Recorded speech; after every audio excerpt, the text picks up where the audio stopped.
RPG for You and Me presents Neon Heat, a duet actual play podcast using the Savage Worlds rule set in our custom cyber fantasy setting. Thank you for joining us, and welcome back to Caldonics. Previously on Neon Heat, Athena is joined by her friends to the interview with Novi now after a warm-up round with Velastica that morning. She navigates a social minefield between Irma Novi and Phil Nutter before the cameras are switched on, and the interview itself becomes a silent battleground as well when a shadowy figure attempts to make contact with Athena's mind and wakes up the purple energy within her. Athena gains some traction with the crowd, both East and West City, and feels bolstered by the event, if not extremely embarrassed and worried about the IOU she now owes Novi.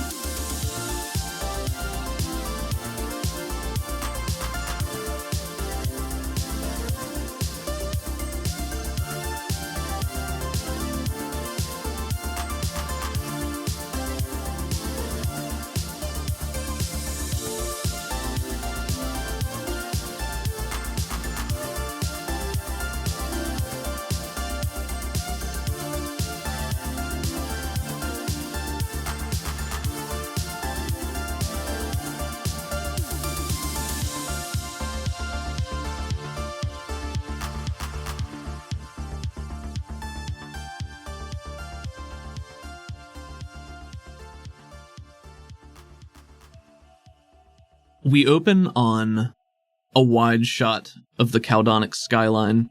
One of the trams of the highway drifts to a slow and gradual stop. Hovering above the tracks, it slowly nestles back down. The doors slide open with a hiss. Citizens begin to file out. At the head of the pack is Athena, tailed immediately by Lepaco. Right on her heels. So, why are we going to your grandparents' house again? Roth only gave me one job, and I figure I should do it. And what job was that exactly? Big ol' secret. I mean, you can ask Roth, but... Oh, sure, I'll just walk in there and rap my knuckles on the door and say, hey, what about that secret job you gave her? I mean, I might be able to fill you in a little more if this goes well, but I do have to go in alone. Well, I guess that's all right. I mean, I'm gonna wait outside for you. Maybe come inside with you, take a peek around, make sure nobody's lying in wait, but... That would be good if that wouldn't set off alarm bells for them. Alarm bells about what? They know that you got shot at. Your grandfather was one of the people they shot at. I know, I can't, I gotta go in there, have it be real chill. Gotta get some info. No worries. All right, fine. I'm gonna keep doing my job, though. Oh, of course. Maybe on a street corner, though. Yeah, maybe. It's a one-way street. There's only one way to get there. All right, maybe I sit on the stoop. Oh, maybe Is not. there a stoop? And look like a ruffian, scare people off. You got any cigarettes? I can sit there and not smoke. She pats her pockets. Nah, fresh out. All right. As you two make your way through the crowd, down the stone steps, onto the cobblestone streets just outside the bubble, are you doing anything specific, or are you just leading him directly to your grandparents' home? Directly there, I think, but maybe as they're walking, we get a very brief flashback to outside of the amphitheater where she's talking to Pavi in a hushed tone. She leans in and says, all right, I need to go do something, but I need you to make a lot of noise in the garage, get Velasquez's attention. I can't have her messing about with what I'm doing right now. Maybe give me, she looks at her watch, I don't know, at like 5:30, just make a fucking ruckus. Tell her what happened. Like, here, tell her someone was trying to break into my brain. Just make her notice you so she doesn't notice what I'm doing. She nods to you, her eyes slightly wide and worried. She says, yeah, okay, I can do that. Head home and I'll see if I can flag her down. You know, bang around. And she complimented me. She did. My stuff, so maybe I can pick her brain a little bit. Yeah, I just can't have her looking at, I don't know how far her web goes, so better to have no eyes, right? Sure. Is everything okay? Yeah, I can talk more about it later, maybe. Okay, sure. Be careful. Oh, always. She gives you a wink and pats you on the arm, a small squeeze, and trails her thumb over the skin. She gives her a tight nod. She's business Athena now. She's back in the game. She lifted a lady on a chair earlier. She's feeling good. And then we cut back to you and Lepaco, presumably taking the stairs down to the bubble instead of the elevator. Yes, I believe so. She has her little balance messenger bag on, taking her time. Yeah, so you guys are going down this spiraling staircase. It's a very vertical space with an enormous glass wall that we can see the dark water through, with occasional dark, murky forms moving beyond flits of light. Side shot of you guys going down these stairs. Lepaco skittering along behind you on his spider legs. She's got an eye on the ocean outside, a lot more unnerved. So why are we taking the elevator? Are we doing the scenic thing? I guess we don't not get trapped in there if there's an ambush. That's a good idea. Yeah, that was my thought. I see you're coming along. Look at you. Yeah. Thinking outside the box after so many years of being on the run and in mortal peril. Yeah, maybe keep that on the down low. Looking around. Yeah, he only looks around. Fish for company. There's no one else here. Nobody takes the stairs. It's not quite like a maintenance stairway. It is there. It's just nobody takes the stairs. You're going to the bubble. Athena shakes her head to herself. I don't know why I'm lying to you about this. It wasn't forward thinking. I'm just really claustrophobic. Oh, that's a shame. Yeah, it is. Where's that come from? I don't know. No, I didn't know if you got like buried or... No. Oh God, no. Man, I don't know what you got up to. On the surface for a long time, some of them are crazy. Oh yeah, why do you think it was so nice up there? Because it was cramped. Yeah, I mean, coming from an underground city, I don't know how that works out for you on a daily basis. Really tight stuff is very hard for me. I'll keep that in mind. I'd appreciate it. But for now, stairs. I don't mind. I can walk all day. And I do. I mean, I don't have to because, What? He gives her a look. Oh, because you can fly. Yeah, extends his Yara legs and a webbing of bright energy extends between them, and he flaps once or twice and hovers above you. Starts drift gliding down the stairs as you walk. She just mutters to herself, weird time to flex. All right. Well, gotta stretch my wings, We get an external shot from the dark water looking into the illuminated, encased buildings and structures of the bubble, and we see distantly you and Lepaco walking down the stairs and just the soft glow of his wings in the darkness. You guys make your way down the bubble. A self-contained micro-society within Caldonix is home to the affluent, the rich, and the elite. There aren't too many of them, and it's not like a huge class gap here, right? Compared to life in Caldonix proper, we'll say, it's not that much better. Probably cleaner down here. The air is recycled, crisp. I always assumed it was one of very few gated communities. It's kind of how it is. Because it's literally underwater that you have to walk through a door to get to. That's true. But anybody can come down to the bubble. It's just an upscale place to be. Yeah, the residences are a little bit more reserved, but there's classy string music echoing through the enclosed streets. It smells of cinnamon in the air today. Cinnamon? Plenty of smiling faces. There's small chatter as you go. Occasionally, I think someone notices you and either smiles or waves in passing. Athena would wave back. Real chill. So you guys are making your way through the streets of the bubble. Are you going directly there? Are you making any pit stops along the way? She doesn't really feel a need to do a pit stop this time. Sure. She's a woman of intent right now. She got jitters. Lepaco's spider legs clacking on the cobblestones down here lets out a soft, impressed whistle. Real ritzy neighborhood. I like the big wall, though. Yeah, you mean like the glass that keeps the water out? I just like aquariums. Oh, well, they got some on the surface, I think. Oh, they do. I had a membership. Oh, my. Probably shouldn't renew it, huh? I mean, unless you're fixing to go up and make use of it, seems kind of like a waste. But I love to support, Sure. Mm-hmm. Well, support your local community. Oh, is there an aquarium down here? There is an aquarium. Oh, I've never been. Well, it's in a Lair resort. Oh, well, yeah, that's why I've never been. Once they're getting close to her grandparents' house, she holds up a hand. I'm gonna need you to wait here.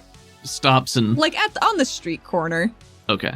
He glances around up and down the street, worries at his lip for a second before letting it pop out. Athena puts her only hand on his shoulder, perhaps the first time she's touched him, and says, This is literally the only thing Roth asked me to do. I have to do it right. But why can't I be there? Even just, not in the room, but... It's gonna make it a lot harder. And he's already on my ass about a lot of shit. And you think Roth will be okay with it if I didn't do my job and let you get killed while you're trying to do your job? I think it's a hierarchy of importance. So this job is more important than keeping you alive? Yes. Does Athena believe this? Shit, maybe. She just knows she can't have Lepaco with her. He rumples his nose. I would like you to make a persuasion. He doesn't want to do that. He doesn't want to let you go. His one job here is to keep you alive, so it's not really a high-risk situation. I'll say just make a straight persuasion. Yeah. Could I use an adventure card? Sure. What have you got? Teamwork. Okay. On my mark, your hero and any adjacent allies add +4 to their next trait rolls. The allies must be adjacent when the card is played to receive the bonus. I just want to add that +4 to my persuasion. Okay. If and I may. I am specifically okay with you using the teamwork card, even though the action itself requires no teamwork, because this is representative of the teamwork that you and Lepaco have been building, right? Because we're best buds. Yeah, because you guys are best buds now. Taught her how to bake. You've been spending more time together, so you're sort of... mandated to. Well, but you're appealing to him like, hey, come on, man, like person to person, come on. I'm cool with that. Persuasion. 7, correct? Yeah, so you got a 3 + 4 is 7. 7. So success, no raise. He rumples his mustache, glances up and down the street skeptically. There are no back ways out. You can see me. She pokes her forehead where his extra eyes are. I'm not going to sneak away. I'm just going to talk to my grandparents. All right, but if you're in there too long, I'm going to make my presence known and you're going to have to be cool with that. I know. I just need a little bit of unbroken private time. He gives you a very pointed look. You sure about this? Purses his lips and shrugs. Thank you for the trust. Don't make me regret it. I don't endeavor to. All right. And she walks away. Yeah.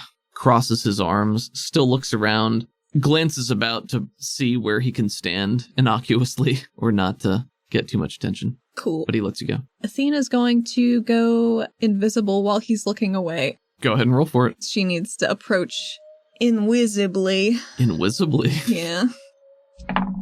7 7 for invisible. Is a success with no raise, so you are invisible, and there's a -4 penalty for anybody to see you or attack you or anything. Cool. Unless they have infravision, like Jean does. Right. She hustles down the street.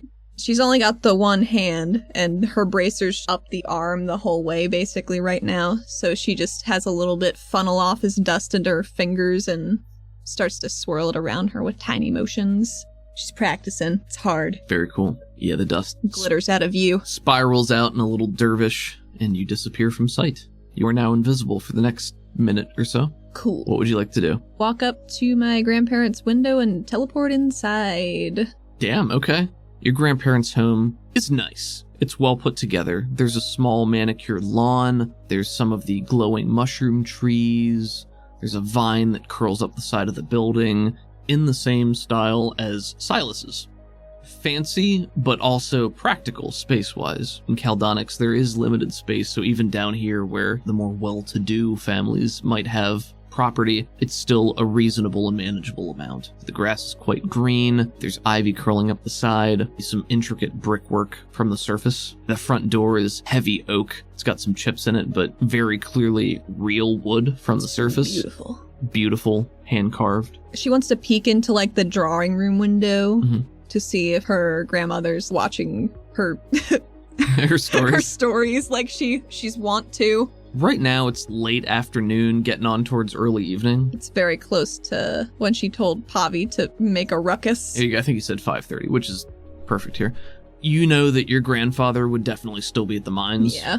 Assuming it's a normal day for him, he's not going to be here. She's here for big snooping. Yeah, I don't really think you know anything about, like, your grandmother's schedule out of the ordinary. You know, she's kind of a homebody, but she does go out to do shopping and things like that. The only thing she really knows about her grandmother's schedule is that her mom or her dad told her that she became much more of a homebody once Athena disappeared. So she's figuring there's going to be somebody in here. Looking in the drawing room, you don't see anybody. It's dark, nothing's happening. They have privacy curtains there, but even moving around your invisible self, you can see there's nobody in there. She's gonna go for it. Okay, roll your teleport. Is that a crit fail? Yeah. Okay. That was a crit fail. That's bad. Okay. Well, it's only bad and then I get fatigued, And right? you lose the full PowerPoint cost of the power and you gain a level of fatigue. This is not a combat situation, so you don't need to Benny that. And in fact, you can't because it's a crit fail. Right. But yeah, that's a bit of a stutter step. Well, she's still having trouble controlling her shit. Yeah, so what do you think goes wrong here? You're invisible, you're trying to teleport, what happens?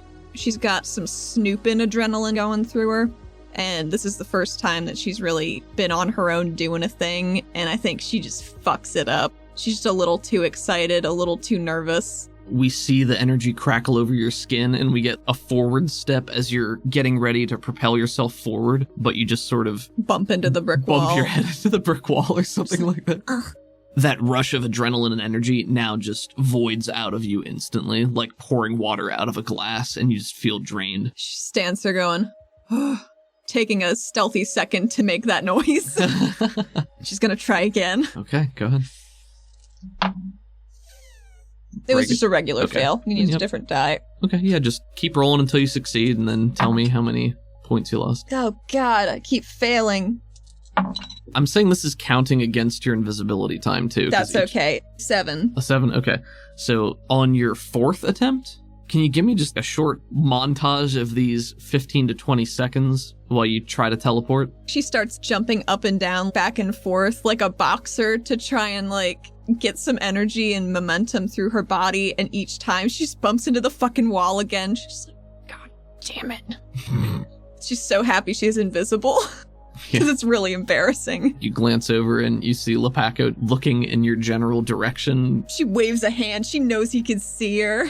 Infravision, it's heat vision, right? Yeah. So it allows you to have the illumination penalties for darkness and obscurement, and it also does the same thing for invisibility. So your current penalty is a -4 for people, so he's at a -2 to spot you. He probably can see that you're there, but not really know what you're doing exactly. Right. Because he would certainly be keeping an eye out for you. On her one that actually works, she backs up a few steps and takes a running jump and just hopes it works. The molecules of your body vibrate apart into this pure form of energy and electricity, and you just streak through the window. Maybe we see it crackling along the edge of the frame. Would her static be invisible too? I think so. But, I mean, we can see it. Yeah, we can see it. So maybe it's like silvery and see-through. And you coalesce back into being in the middle of your grandparents' drawing room. It's dark here. There doesn't appear to be any light that is currently on in this room. Athena's gonna begin to snoop. She needs to locate her grandmother to make sure she knows where she is. I will keep renewing this invisibility however long I have to. Okay, it only costs 1 point to renew it each time after you do that, so I don't think your grandparents' home is super spacious. It's a nice row house. They're just 2 people. I mean, they had 2 kids. I don't know if this is the same house. It's a good question. I think, we never really discussed that. Do you think this is your father's childhood home, or do you think they moved at some point? Maybe they moved at some point. Maybe they were closer to the mines. Gotcha, that makes sense. But then didn't need a bigger place. So you're going to invisibly go through the house to try to find your grandmother? Yes. Because she figures she's here somewhere. Okay. And she's keeping an eye on the clock. You can certainly move through the house. You're trying to do this stealthily? Yeah. Okay, then roll. She knows the creaks that she has to not step on from being sneaky as a child. Sure. Then go ahead and roll me a stealth. I would love to.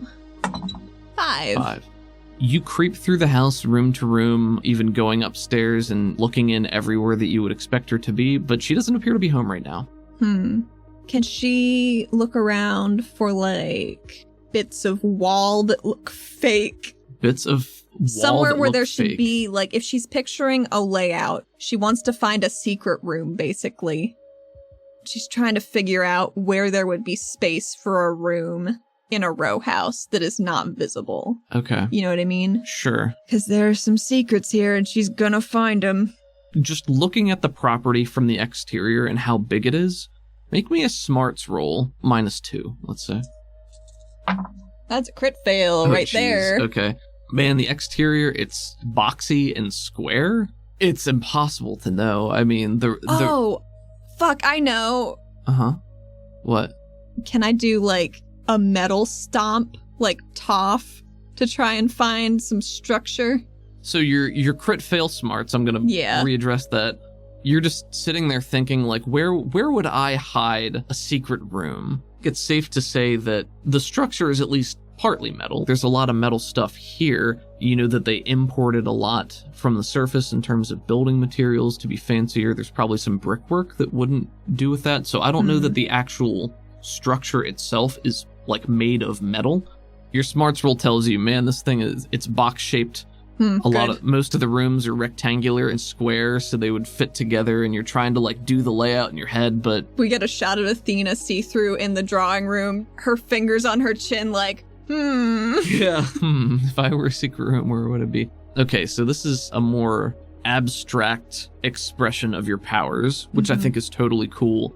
If you spend a Benny to do this, because it's not really outlined as part of the power, but it's thematically appropriate, then I will let you make a notice roll with some modifiers to see if you can locate something that way. I would love to do that. That sounds like a lot of fun. So spend a Benny. If you were just searching for something by hand, it would be, like, almost impossible, because who knows? It's a secret room. Like, it's supposed to be secret, right? I think a notice at -2 based on the materials of the home and all this good stuff.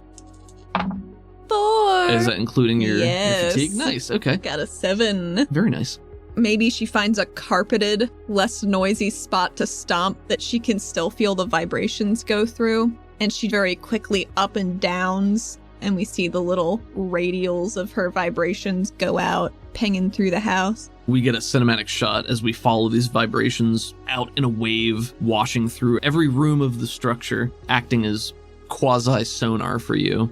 It doesn't give you a perfect floor plan layout because it only pings things that are metal. So I think what you get is a very abstract three-dimensional space where you just feel objects scattered about. There will be a door frame or a door. You can see a lot of shit in the kitchen, pots and pans and trays, chairs here and there, the frame of the bed maybe. You do see the skeleton of the building. The lattice work of reinforcement and materials underneath that almost certainly included some metal. And it takes a minute to process the information because there is so much of it, and there's not so much like, hey, look here, this is where the secret door is or anything, but you can tell that there is an additional space that stretches below the main body of the structure.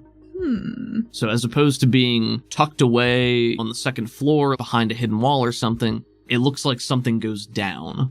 And can she tell how far down? What's the range on your shape metal? Your spirit's a D10, right? It is. You can see that there is a hidden door somewhere downstairs in the drawing room that leads to a staircase, presumably, that will lead down, and you can't, like, see the whole way down. Okay. So you can see that there are stairs that go down somewhere, but not the specifics of the room that it leads to. All right, she's going right through that door. Athena's walking around with her eyes a bit dilated, and her heart rate's picking up as she goes downstairs real quietly to find the door, and she's breathing quick, and her hand is jittering. The drawing room looks like it doesn't get a lot of use outside of the many monitors that are situated here, like just TV monitors. Your grandmother's comfortable chair is seated in front of them. This is where she watches her stories and stuff like that. There's some nice wooden furniture, a table with various decanters for liquid behind crystal or glass. Fancy. There's a cabinet or two also with a glass window that has, I was about to say china, it wouldn't be china here. I was about to say, I bet it looks nice when the sun comes in. There's some porcelain, some fine things behind glass. Maybe from the surface. Rattles just a bit as you walk into the room, only lightly. Maybe. She is a clomper. Yeah. She's trying to be real good, though. Clomper. There are also several bookcases lining one of the far walls, and you can tell that the stairway leading down was on the wall with the TV monitors. Okay. It's just like a blank stretch of wall. There's nothing in front of it. It just looks like a blank wall. I know it's an unseen place, but Athena would like to try and teleport where she saw the stairs start. Just to the inside of... Yeah. Okay. Or I think there is a penalty if it's unseen. There is. It's a -2 on an unseen location. Okay. Hey, it's a 4. Nice. Okay. Woo.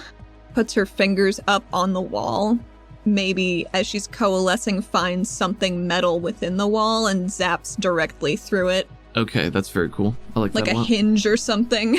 Sure, and as you put your hand there and you're feeling it, I think you get a more detailed impression of what is here, and it feels like it's an aperture, a spiraling doorway that opens up out of the wall itself. That's sort of what you can feel, although you can't manipulate it directly in that way. But yeah, you teleport through the wall, and as soon as you appear on the other side, you can immediately tell that there's no light in the hallway here, but there's a very faint glow coming from further down. The stairway seems to curve just a bit, so you can't see down to what it is. Right. You're in not pitch darkness, but darkness, so -4 vision penalty right now.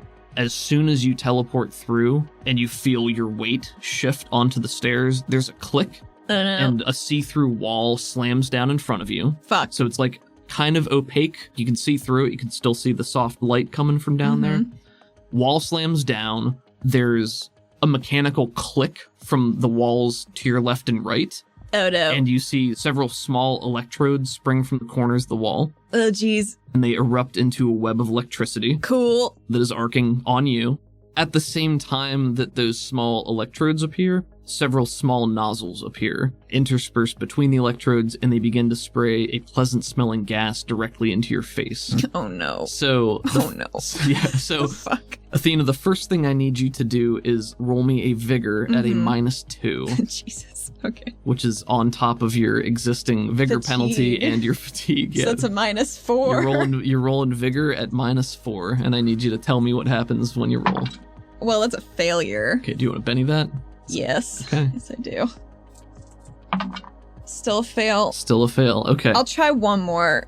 This is my last Benny. Okay. I will give you a Benny for being reckless and dumb for your That's approach here. actually Yeah. Oh, they both blew up, Pickle. Damn. She's so vigorous. It's a 12. You got a 12? Okay.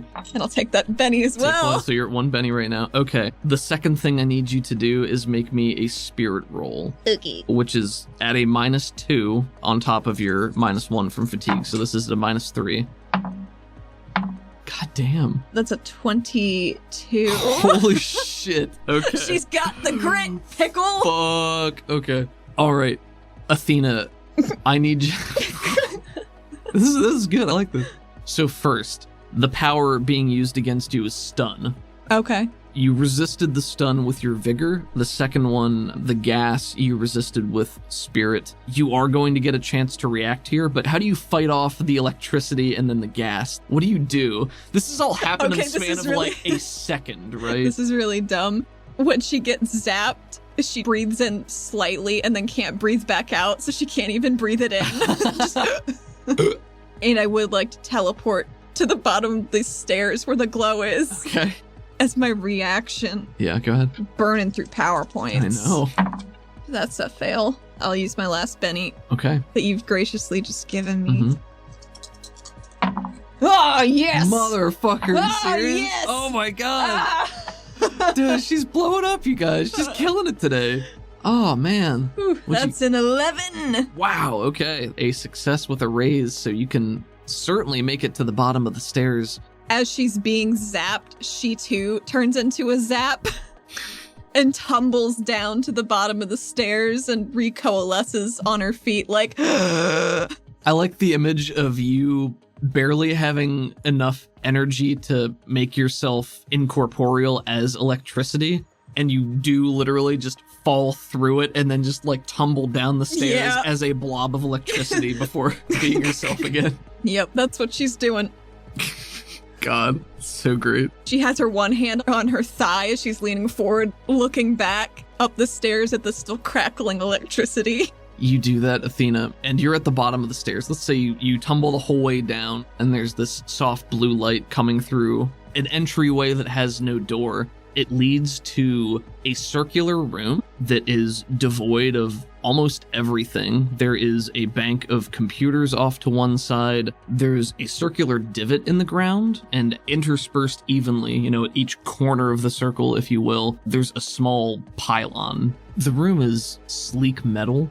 The air is cool but fresh, probably ventilated, similar to how Tuka had her underground dojo. Beneath that, there's even a little bit of oil, and the soft hum and buzz of electronics in the background, mostly emanating from the computer terminal.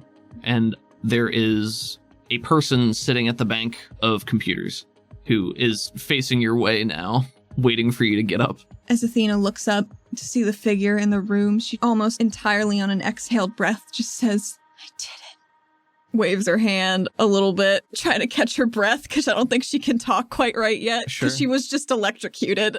There's no response, waiting for you to get your bearings. She'd like to walk into the room. She doesn't know what to say, really. I think that knocked her out of her invisibility, though, when she tumbled out. I think that makes perfect sense.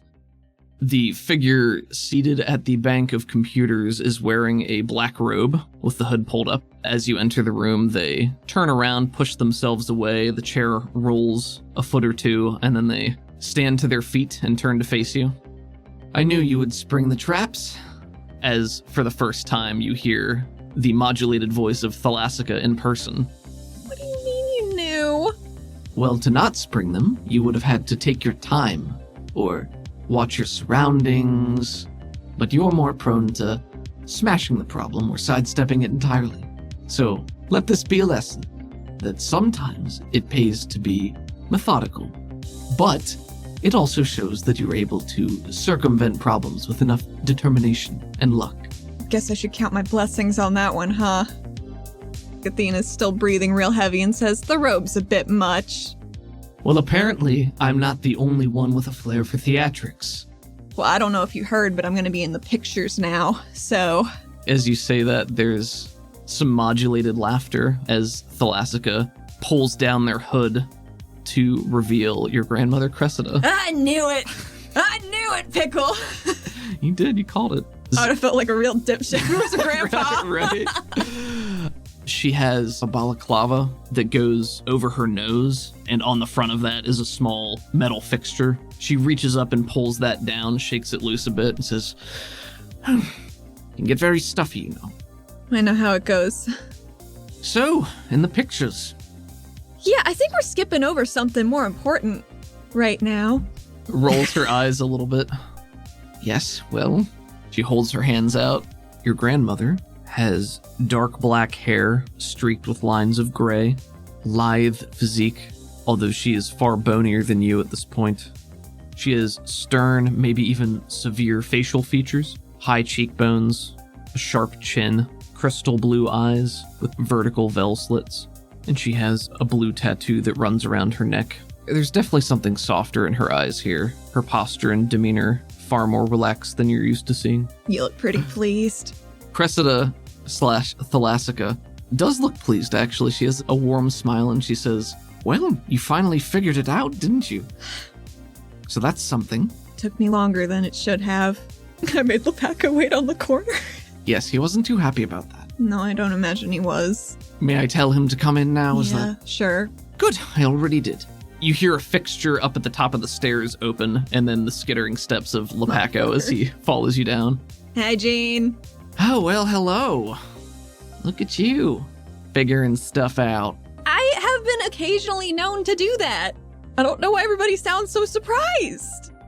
Probably on account of all my actions and my track record with things. She reaches over to the table in front of the bank of monitors and picks up a glass of wine. Well, dear, you are a bit headstrong when it comes to a lot of these things. I'm sure you can agree. Gets stuff done, doesn't it? Sometimes. Yeah, so big reveal. Hey, if y'all want me to wait upstairs, that's cool. I'm fine with that. It's whatever. Jean's one of my oldest friends. Oldest friends? Yes. She looks over, nods. Brushes off his shoulder a little bit, looks pleased. It's a very exclusive club, let me tell you. Cressida takes a few steps closer. She still just has a very pleased smile on her face, and she reaches a hand up and pats your cheek just a little bit. Well done, dear. Thanks, I didn't know this was a test. I thought I was being real smart. Well, you might have been, but I have the advantage of my abilities, just as you have yours. I knew you would find me eventually. You were supposed to. Of course you were. Oh. I thought I was being really smart. You've done a lot of things very well, dear. Don't discount yourself. Just follow your instincts. You know what That got it seems for me, though? What's that, dear? When you kept Shitting on Shazad. She sighs, rolls her eyes, and Lepaco sort of goes, Yes, well, bits of who we are always seem to bleed through, don't they? They sure do. Say, you never lost me for a second up on the surface, did you? Well, there was a period of time when I didn't have a bead on you. Right after you left, for maybe the first several days, you were up on top. Moving on your own, you didn't really know what you were doing. You'd never lived up there before. You were trying to be secretive. But I knew you'd left. You went missing. You didn't turn up anywhere. I did sleep in a dumpster that first night. Well, sometimes you have to make do with what you have, don't you? I put out feelers immediately, of course, because no one knew where you were. Thought you'd run away with Joel. I thought that was the truth as well, until you surfaced and he wasn't there. Imagine my surprise. Yeah, imagine mine. Puts a hand on your shoulder and squeezes a little bit. Her grip is firm. Make me a notice roll. This one's at -2. Mm-mm. Nope. Nope. So when I realized that you weren't there with Joel, I knew something had to be wrong, but you were being secretive. You weren't trying to communicate with anyone back in the city. You were just delivering food? You can't really get a lot of good jobs if you don't have entry-level skills. I know, dude, I know. I'm not needling you about that. It was just, from my perspective, I was trying to put things together. Trying to understand why you did what you did, and, well, eventually, you moved into something more in line with your skill set. Mercenary work, it's very commendable. Commendable? There's a need for hired muscle. Not everyone can have their own ideologies or even want them, but they can still be useful assets. It's what you are good at. Yeah. Regardless, I'm sure you have many questions. I promise you that I will answer them as fully as I'm able to. Well, that's... Whew. Man, where do I even start? Where indeed?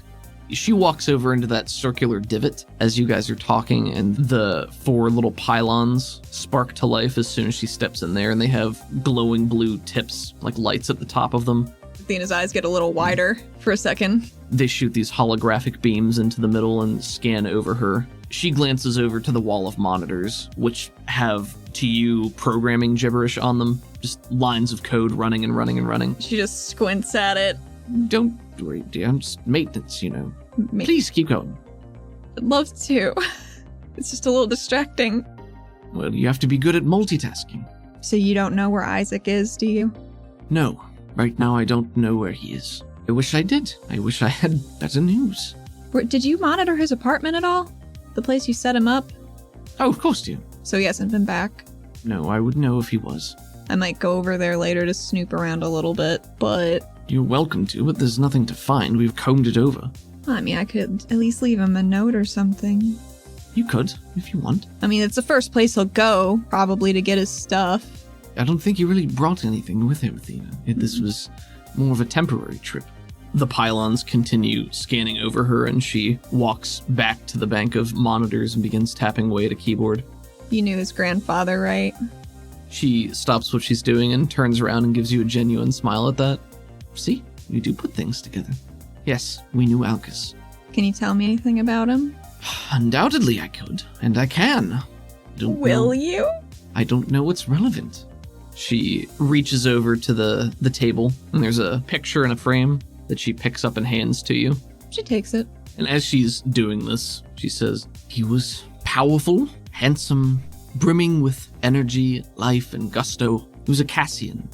It's a small group photo of 4 people. There's a young preteen girl with frizzy shoulder-length black hair, a narrow face, and bright blue cat-slitted eyes. She's clutching a book tightly to her chest and just bursting with excitement and this huge smile. Next to her is a tall and burly teenage boy. He has shaggy auburn hair and whiskers on his chin, and he's clearly doing his best to look imposing and put together, and sort of succeeding in so much as a surly teenager can at doing that, while still being taken seriously. Right. And he stands with his arms folded and a spear jammed in the ground next to him. She recognizes not only that posture, but that look.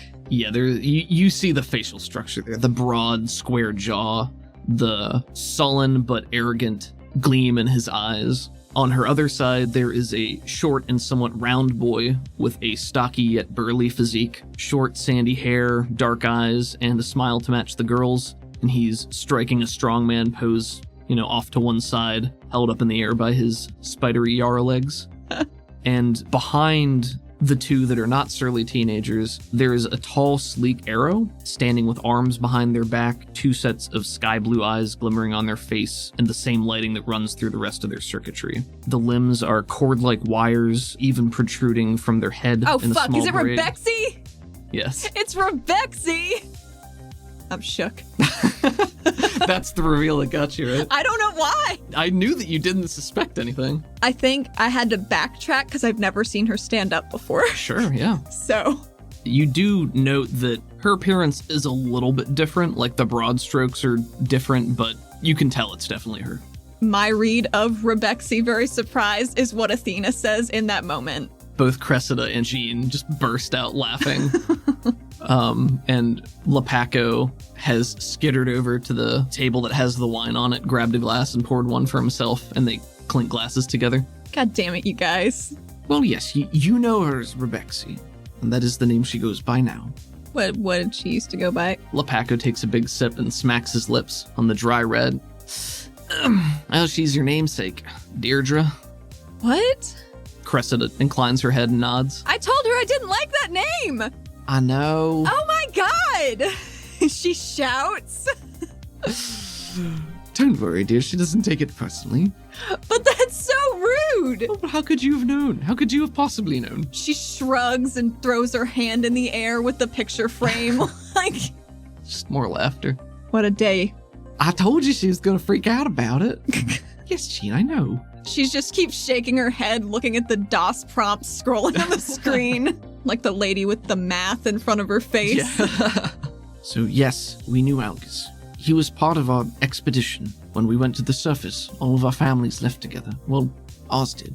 Algus didn't really have a family. That was one of the reasons he chose to come with us. He was exceptionally powerful.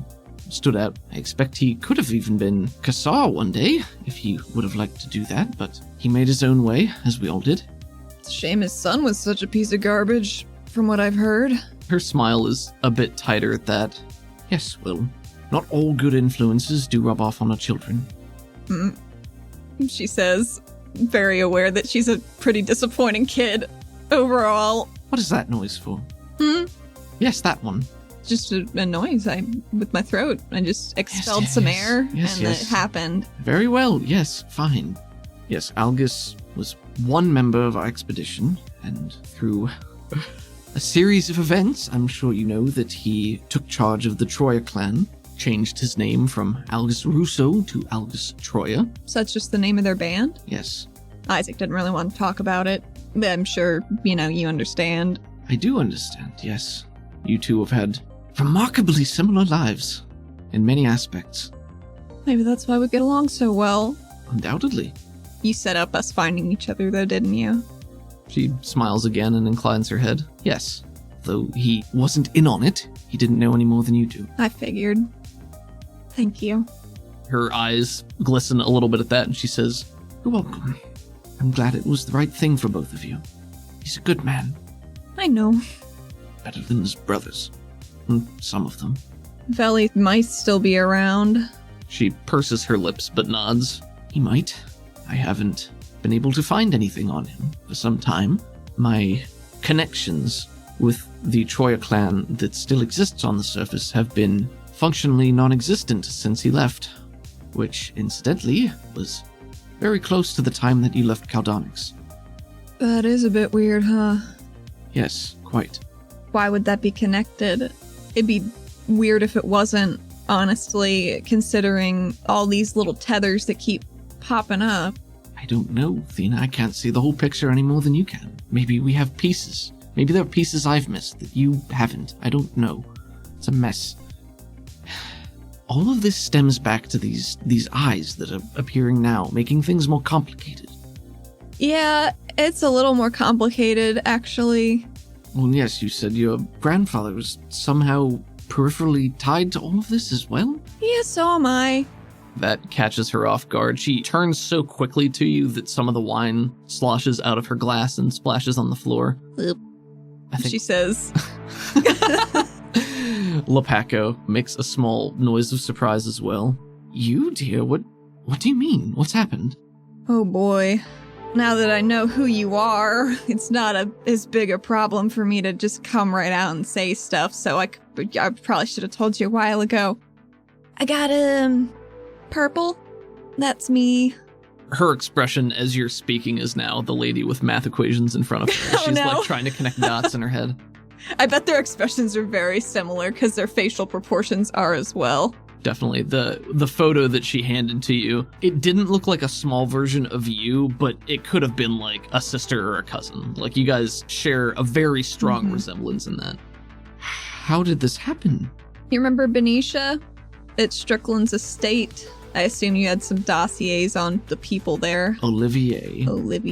Did you mention Benicia to her? You kept all that from her, right? Yeah, I think maybe Benicia's name came up once in proximity to listening devices, Sure, but okay. I don't think anything was expanded on. Benicia Olivier, yes, I am familiar with her. She was trying to break into my brain when I killed her, and then my circlet pulled her into my brain, and we spent quite a bit of time the past month or so trying to get her out, but she had purple eyes, and that just kind of stayed in me, and I don't really know what to do about it. She's shaking her head, truly at a loss for words. Blinks a couple of times, her mouth partly open. Are you all right? Mostly, it seems sleepy. Do you feel different? Oh, yeah, for sure. I mean, I can lift a shit ton more metal. Oh, I just haven't had much of a chance to yet. sure.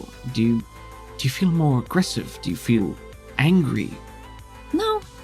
It wakes up a little bit, and it feels like it wants to go places, but I don't want to go there. Where does it want you to go? To people. Like who? Like a compass. Like, I don't... Strange. It happened with grandfather. It oriented you to Darius. I think maybe because of whatever's in his brain that feels similar for it, maybe. That's all I've been able to put together. But at the interview, she wags her finger at Jean. It felt like it wanted to go towards that person who was trying to knock on my door, as it were. Which is why I was a bit unsettled. I see.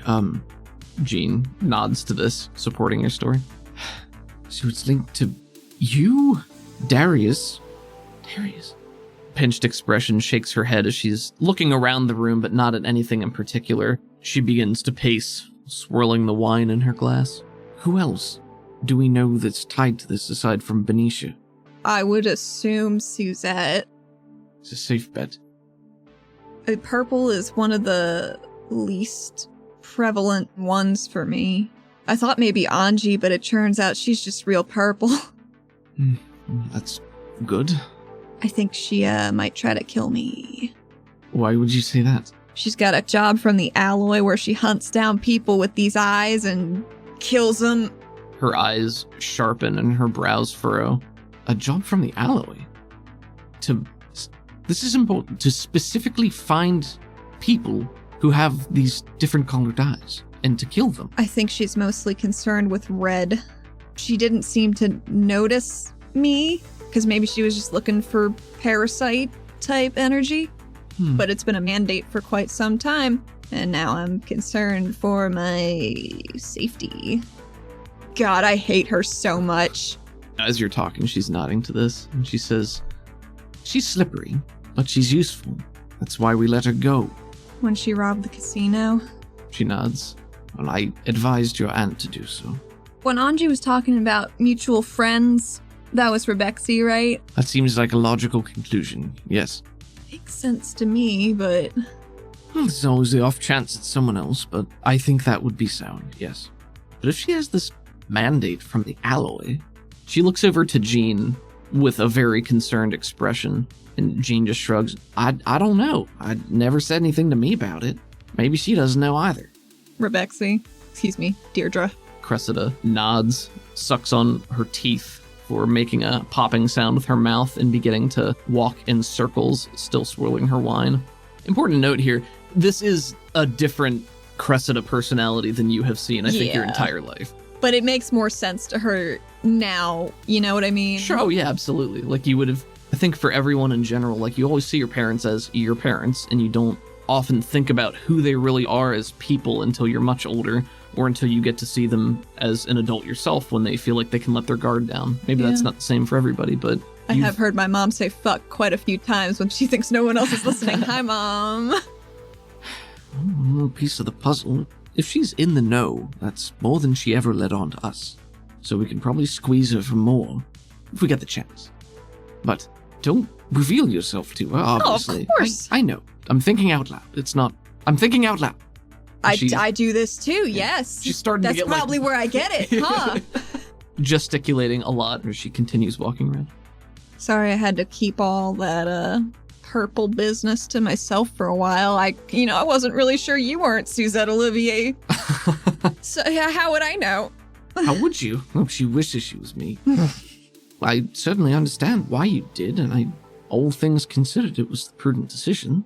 I'm just sorry that I didn't know earlier, so I could do something to help, but I don't know what I could do to help. We do have Benisha's soul mind in a crystal somewhere. Soul mind? I don't know what to call it. I'm not a psionic. We got her. We got out of my brain. Yes, you pulled her out of your brain. You put her into crystal. Yep. Yes, of course. This makes sense to me. Where is she? Oh, good. No, I don't know. Psionic. I have no idea. Silas hid her somewhere, and then he got kidnapped. Oh, good. What does Silas know? That maybe I'm not already aware of? Athena's gonna give her a rundown of fucking everything. Okay, is there anything you're excluding at this point? I don't think so. Just gonna lay it all out there? Yep. Okay. Certainly Silas is more deeply involved in all of this than we considered at first glance, but he's not directly tied to any of these colors, as far as you can tell. I think orange, maybe? Halarishi, the big old moth man. Because he saved his life. Curious. But he's also got a big old psionic gash in his brain. Zadal found it. It's messy. Like something was just ripped out of him and it's just a oozing wound. So Halarishi prevented Silas from being killed, while Silas and... You said he had killed Jex Davith? He was part of a murder coup, it looked like. With someone else. A bunch of other people, but Halarishi can't remember it. I don't think Silas can either. He's having a lot of trouble. It would certainly explain a lot if that's why his room looked that way, because it's far from original. When individuals have their mind mucked about with, they tend to rely on higher processes. They pull from easier memories. They don't think as hard. They don't go out of their way to be original. Did you have anybody stitch up my mom's brain after the accident? Something flickers in Cressida's expression, dark, thoughtful, and she shakes her head, staring off into the bank of terminals. No, I didn't have anything to do with that. You got any suspicions? She takes a drink. It kind of looked like Silas's apparently, but it was stitched up. Like someone went in and fixed her a little, but not enough to really fix her. Certainly. Well, if Silas never received care, then it stands to reason that someone tried to help her, so they're not openly looking for her demise. Do you think if we went into her brain, we could find out who it was? Or do you think they covered their tracks? It's hard to say. If it is stitched back up and it appears more, use the analogy, surgical in nature, then maybe. But it's hard to know without knowing what it was that they took. They could have taken any memories of them. It doesn't necessarily mean it was someone who knew her at length, and if they only met her in the 2 minutes it took to alter her memories, they could have easily taken that memory with them as well, and then there would be nothing to lead you back to her. Memories can generally be recovered if the right triggers and stimuli are present. It's a lot of maybes. Maybes will have to wait then. I'm certainly not going to make any decisions regarding your mother's mental well-being. But if there's anything we can do to assist, of course we will. I'm sure we could ask Rebexi for assistance, should it come to that. But again, if now you're saying this is potentially related to these eyes, these different colors floating around, it might not be the same as simple psionics. So I don't know if that skill is entirely transferable. It'd be ideal if we could begin testing in a controlled environment. If you're able to capture one. Capture someone with eyes? Yes. Just run tests on me. Yes, well, I'm not going to run the risk of damaging you in any permanent way. If we can capture one of these flunkies, one of these tossaways. I don't think they really give eyes to tossaways. I don't know then. Perhaps Olivier can assist with our research. She'd better. Maybe she can help us with our little Silas search, too. And you believe he was taken by...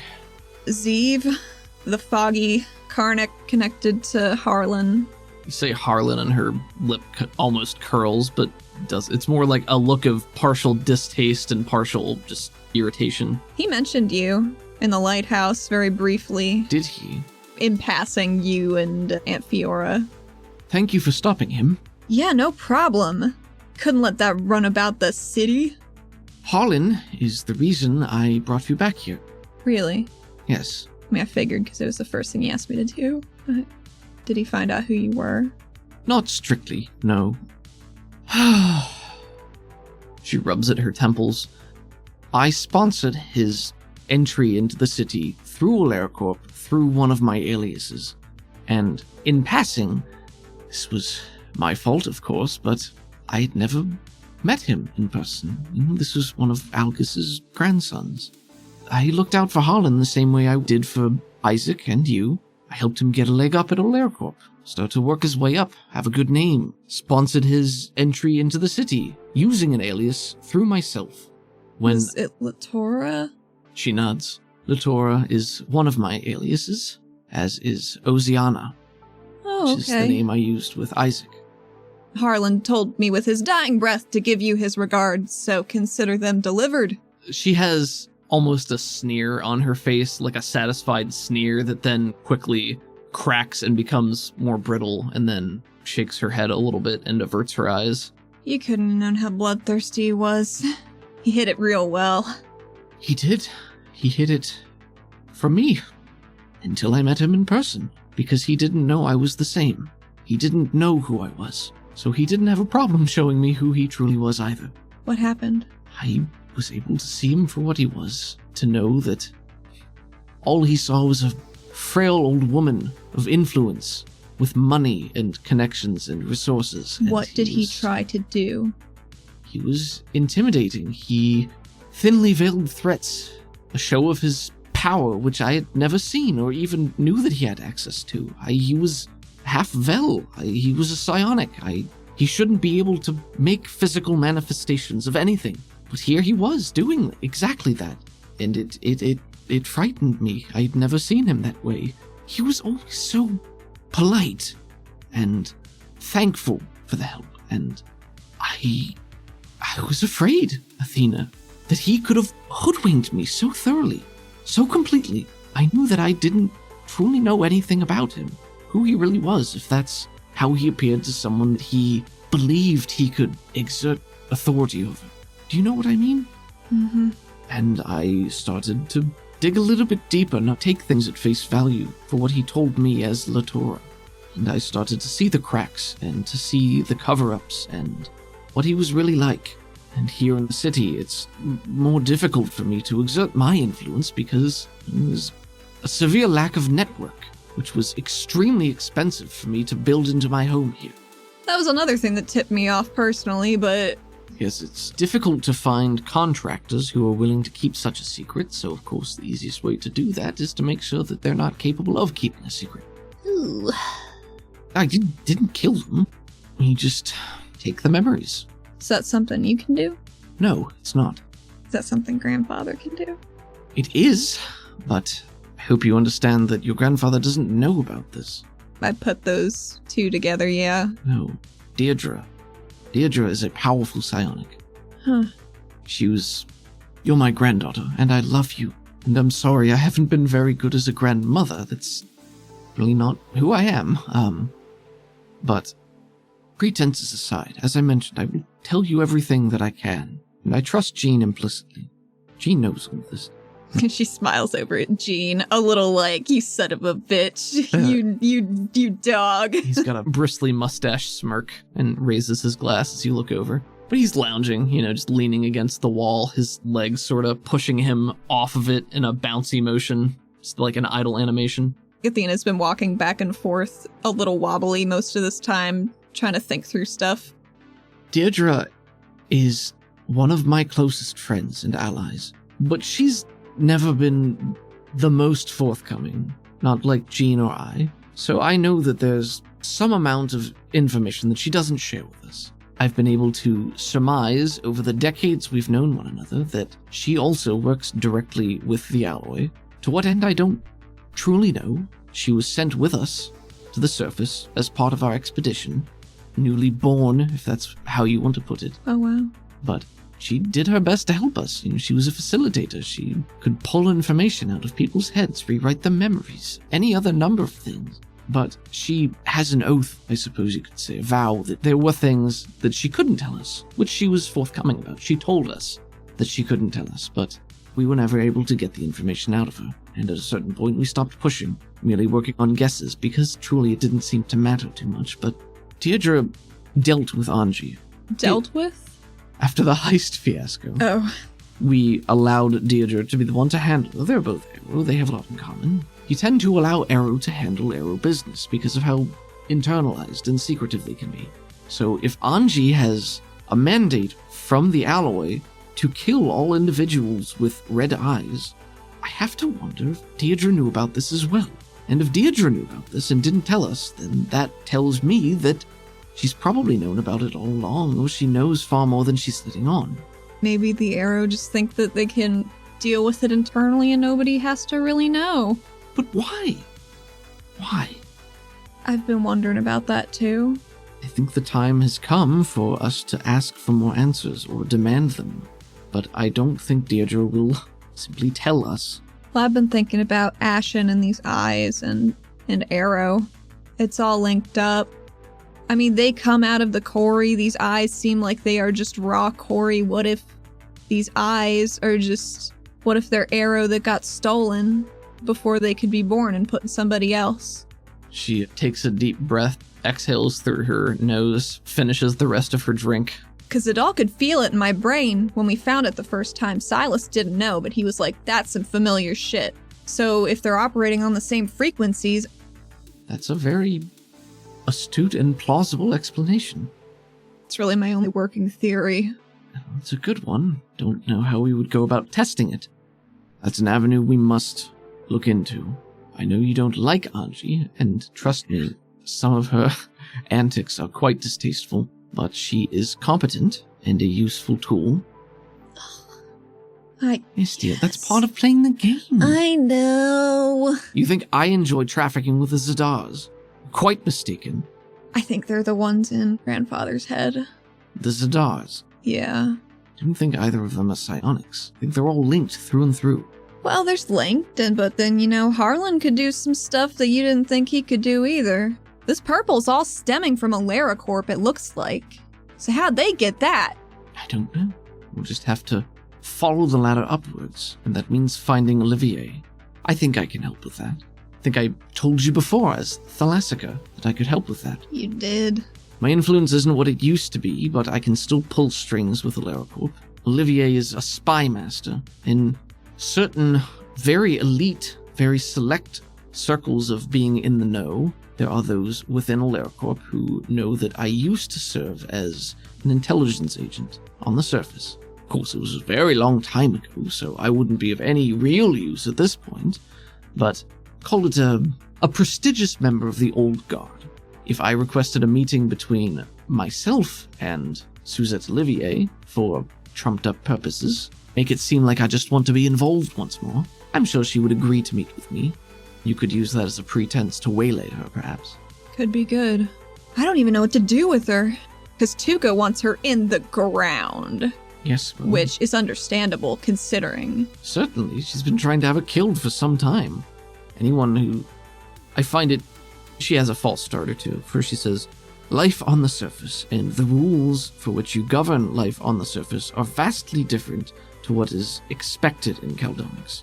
We have, effectively, martial law, comes to safety of the city. We don't have the resources for long-term confinement, so executions are sometimes carried out, of course, but on the surface, for a very long time, it was expected that if someone crossed you, you would put an end to them.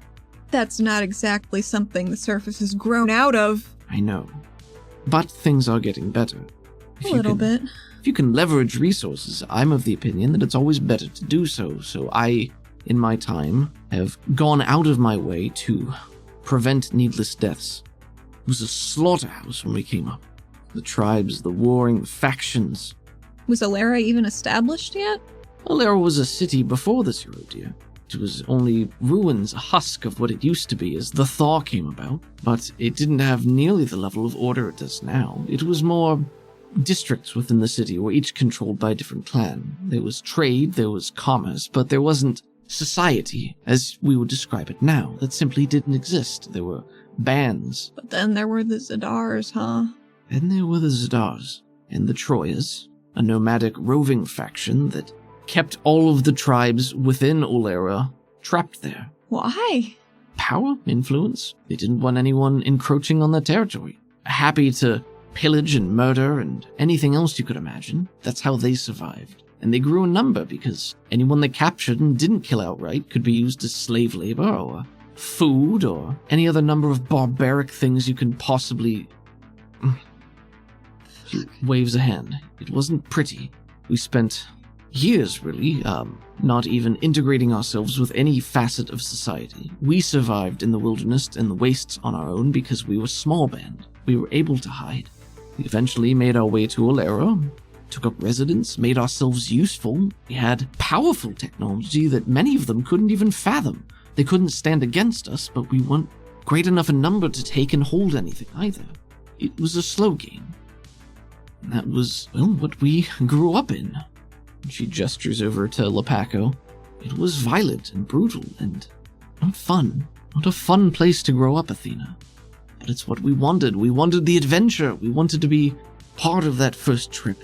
And so did my father. So there we were. It was foolish to have children along. Yeah, maybe. So foolish. But it allowed us to understand what children on the surface, the conditions they experienced. We got to see them firsthand, but we knew what life was like in Caldonix. We knew how it could be better. It helped us bridge the gap. Eventually.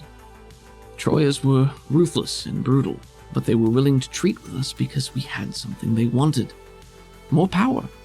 Yeah, that's all it ever comes down to, isn't it? Yes, Athena, that is all it ever comes down to.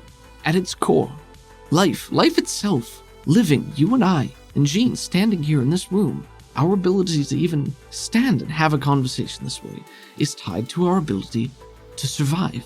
And in dire straits, when the world is falling apart and everyone is at each other's throat, sometimes the only thing you can do to survive is make sure that someone else doesn't.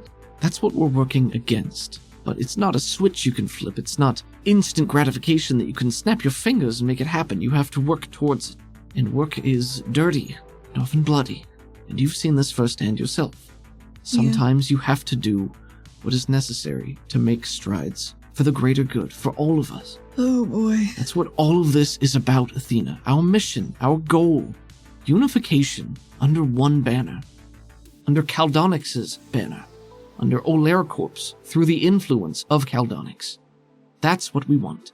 Obviously, it didn't quite shake out that way, but it could have gone far worse. Whew. Take a moment, please. If I would have known that was what we needed to be doing with Bolt in the first place, I wouldn't have taken him to the Shard. Yes, the Shard. Take Isaac sometime if you have the chance. I'm sure he would love it. Yeah, I bet he would. Algus certainly did. What was his name? Oh, he wasn't Asper, dear. He wasn't old enough. We left before he was old enough, but he relished the challenge, the thrill of battle. He was a Cassian. He fought in the tunnels. Young as he was one of the youngest they allowed at the time, because he was brutal and efficient. He loved his work. He wasn't a maniac, a sociopath. He was good at what he did. When you have a skill set. Exactly. But he found his niche on the surface. He found a tribe that reveled in battle just as he did, who was willing to accept outsiders, who valued his traits, that he could lead. Eventually. Who was Isaac's mom? Her voice is noticeably harder and flatter.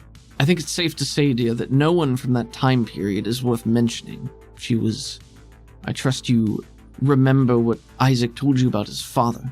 I do. Contrary to a popular saying, sometimes the apple does fall quite far from the tree.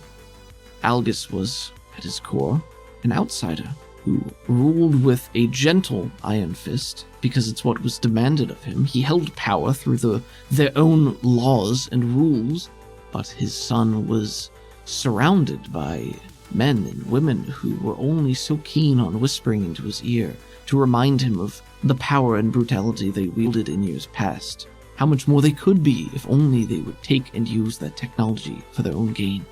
What was his dad's name? His name was Pietro. Pietro. I think it was an old family name. Algus never did have the best taste in women. No? No. I know you said you didn't exactly marry for love or anything, but she gives her a pointed sort of look. Lapaka's voice drifts from across the room. And she got you pegged. I always knew I got my snooping from somewhere and it wasn't Dad. She purses her lips and straightens herself up a bit and goes back to pacing. I was 12 when we left. Algus was 16. At that time, an enormous gap. As the years go on and you spend time around one another, when you have a shared upbringing, I loved him. Well, I thought I did. What passes for love changes as you grow and learn more about the world, about your own feelings, but I loved him. I thought I did. He never felt the same way about me. And that story has been told 1,000 times before, and I'm sure will be told 1,000 more. She walks over and gives her a little hug. Oh, don't give me your pity hugs. It's not a pity hug, just take it. She accepts it. It's fine, dear. This was decades ago. It was a young girl's pining. Lust, if nothing else, but I loved who I believed Algus to be and what he represented, and he was at his core a good man. But it wasn't meant to be, and so I moved on with my life, but yes, part of me always loved him. More than any of that, dear, he was my friend. He was our friend. We spent many years working alongside one another, and I just wanted to make sure that if there was something that I could do, and it was worth doing, that I did it. So I did my best to keep tabs, check in, even after he was gone, even after his bastard of a son murdered him to usurp power, but sins of the father. I did my best to keep tabs on his grandchildren, to be not involved, because by that time, after Pietro seized control, they went back to their old ways, became even more violent, but they were not welcome in and around Oleracorp, because our confederacy, the confederacy between us, the Surface Party, the Zadars, and the Troyas, that is ultimately what allowed us to seize control. But the Troyas were not interested in maintaining such an alliance at length when it became clear that we weren't just going to hand over our most powerful weapons en masse. Neither could they stand up against us. So they retreated, pulled back, further into the wastes. Must have been incredibly vexing for him. What do you mean? To have a shiny apple dangled in front of your face, and you're so hungry and you just can't reach it. You have to watch somebody else eat it. That's partially why it was a good thing that Algus went with them, that he took control. His plan was sound, his intentions good, as many are, but ultimately it wasn't to be. He didn't wield enough influence. He didn't truly capture the hearts and minds of his people. Surely he had some supporters. There were splinter factions that were immediately and unceremoniously killed outright as soon as Pietro took over, but there was nothing left. All of my contacts, my spies, dead. They were on the move always, far enough away that there was no easy way to send an infiltrator to get back into their ranks. It wasn't worth it, and I didn't care at that point. But eventually, when they resurfaced years later, and I learned that his son had children and Algus's grandchildren, I tried again and hired an agent to go out and be amongst them. So I was able to learn when Isaac broke away. I found him, and I did my best to help him. The first to leave was Harlan, of course. I found him and helped him as best I could to assimilate into life at Oleracorp's version of society and what passes for it, get a leg up to make something of himself because he was so hungry to do so. And years later, when Hakim left and I found him and helped him be a new man, found out that Garn was dead, that Veli was left behind in control but pulled out back into the wastes just as his father had done before him. The amount of warband that was in the tunnel during the assault, I honestly don't know how much would be left. Because it seems to me like Harlan went back up there and maybe he just killed Veli, maybe, and took what was left. I don't know yet. I haven't had the resources to check. Did Laverna tell you anything? I know you said you had some information. Ah, yes, Laverna. She wasn't there for very long.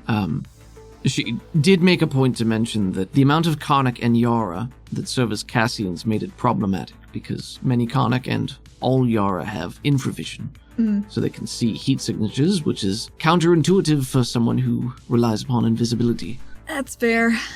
What she was able to discover, attacks are becoming more frequent. There are more stirrings in the tunnel. The beasts within are becoming more aggressive. They're pushing forward more. Oh, God. The last several weeks have been brutal. For the very first time in our city's history, this is probably the most important thing she's heard. The very first time there seems to be concerns about fighting numbers over time.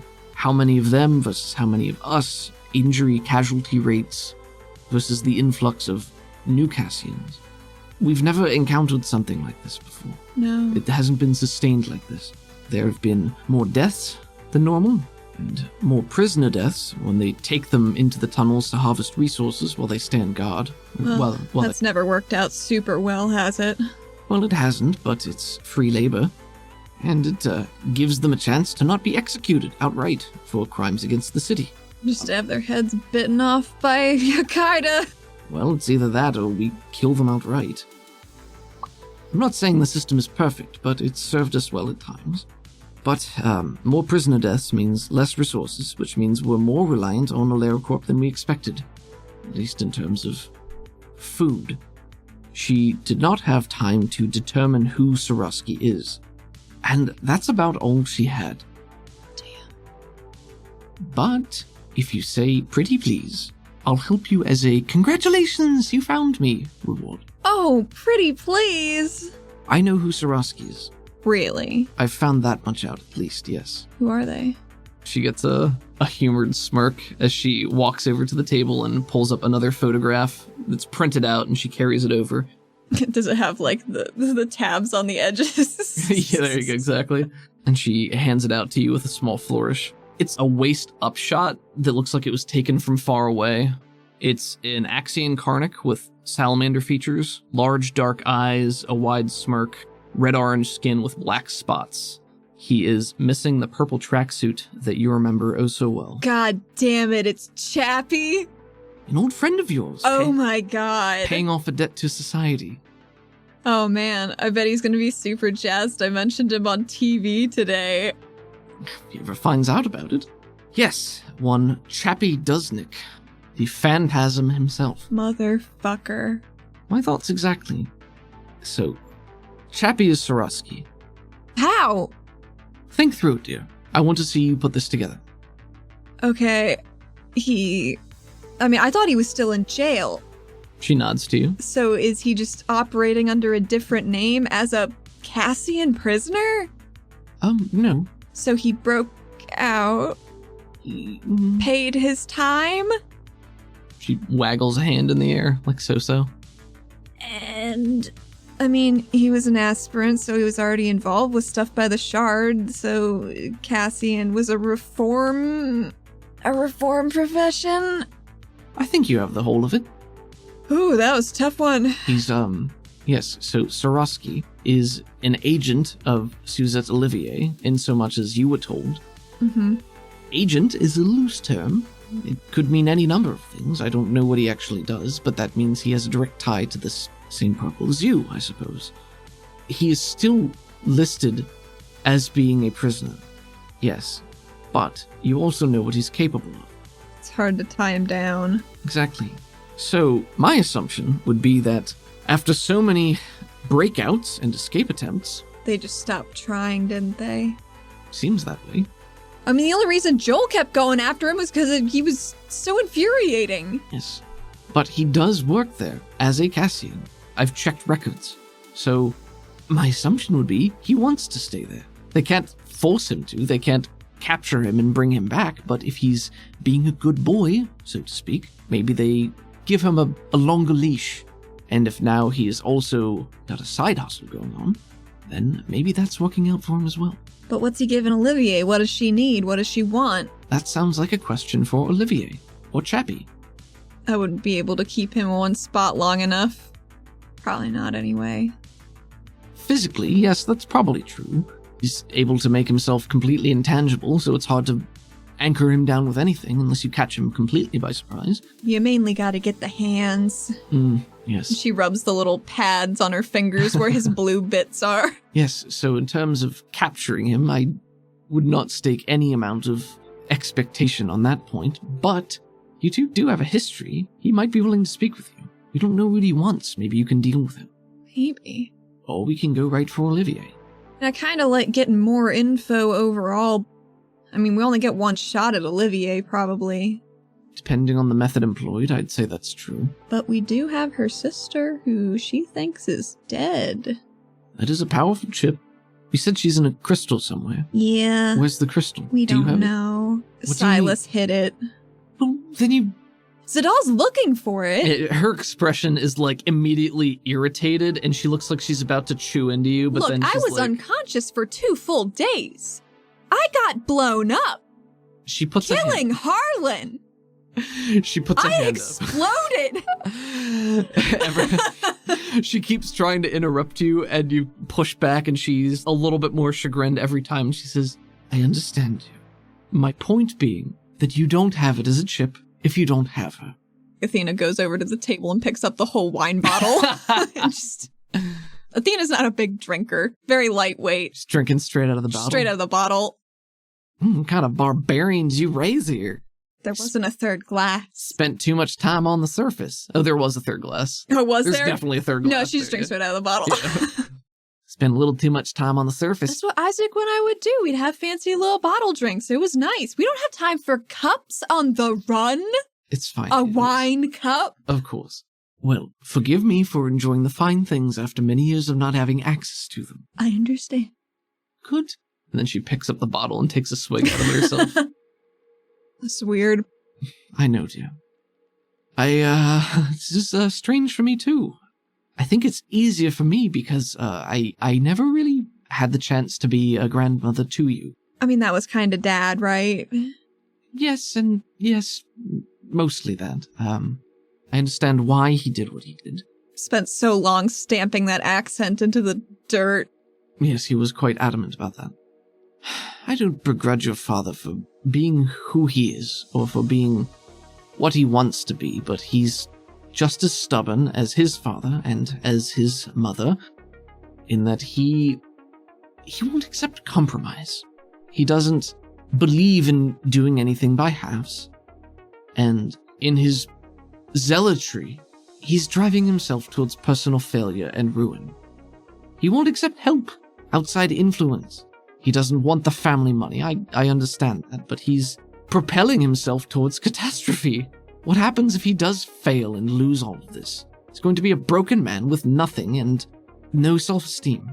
And there's only so many subtle, underhanded ways I can try to fund his business ventures from the outside. Oh no, what have you been doing?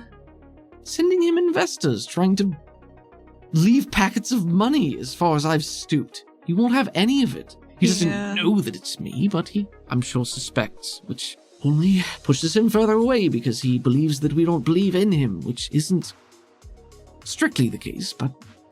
I'm sure he'd really appreciate you showing up at the cook-off and, after he wins. Yes, of course I'll be Showing there to great support. support him, of course. He's my son. I never expected to have the life that I do, in many regards.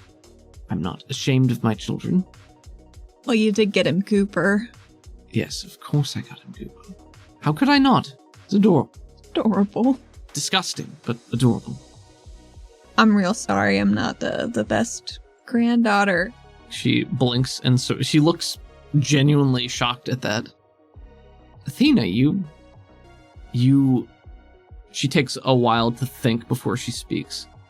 I don't want you to misinterpret what I'm going to tell you. Okay. But I'm taking the chance that you will. I couldn't have asked for a better granddaughter than you. Than what you are, who you are, for what we need, not only as a family, but all of us, Caldonics as a whole. And she makes to grab both of your hands before, realizing that you only have the one, so she grabs your hand in both of hers and clasps it, and she says, "You are a woman of action, Athena. You're a doer. You care about others. You get results. You get your hands dirty when you need to. Even when I don't. I'm just incorrigible." Yes. You're willing to do what's necessary to ferret out the truth. Your skills could use a lot of polish, but you're getting there, and you have help. Going to the surface has made you who you are. I know it's not who you wanted to be, but very proud of everything you've accomplished, of who you are, of who you're trying to be. You're what the city needs. I'm doing my best, but it doesn't seem like it's enough. It never does it? You're the best chance I think any of us have. Your father never had the disposition for this type of work. He didn't even have the disposition to be a siphon. And your aunt is extremely talented. Very proud of her, but she doesn't have the metal, the steel inside of her, the way you do, to truly do what needs to be done. She's an excellent administrator, very effective in communications and facilitation, but she can't get her hands dirty. And I understand that. Not everyone has the stomach for it. Sometimes I barely do. It's just sort of a necessity. It is necessary, dear. And it's necessary to feel that way. If you ever reach the point where you're truly just a ruthless and remorseless killer, then you wouldn't be the person that we truly need. You need that empathy, that human connection, to understand people and what they want, and to make them love you. That's power. And it's cynical to say it that way, but you have the ability to influence those around you. Well, at least I got a pretty good team. They've been quite effective so far. They're certainly fond of you. Maybe not one of them. You're speaking of the Naveen girl. Yes, she is, sort of the wet blanket of your group. Well, here's I know it was a good decision. I know it was the right thing to do. She's making air quotes. Sure. That doesn't mean I'm not pretty cheesed about it still, but I wouldn't be a good regulator right now. I'd just die in a canal somewhere. No one is perfect, Athena. You've suffered tremendously in a short period of time. I'm so proud of you for making it out the other side. I'm sorry for everything you've suffered based on what I've asked of you. But know that I do not regret asking you to do what I did. I do believe it was necessary. And if Harlan had not been stopped... Oh, I know it had to happen. He was gonna siege the city. She's not looking at you. She's got a faraway look with pressed together lips, a distant expression, and she nods slightly, but there's a tremble to it. I hope Algus would forgive me. From what Isaac was saying, wasn't a whole lot of Harlan left. Whatever this parasite is, it just eats and eats and eats. It just wants everything. Well, we won't let it have that. Mm-mm. We're going to find this parasite and crush it into dust. Oh, it almost crushed me into dust the other day. Tell her all about that, presumably. Sits down into her chair, rubs at her temples. I lost my bike. Oh dear, we'll get you a new bike. I'll figure it out. I can't even drive one right now anyway.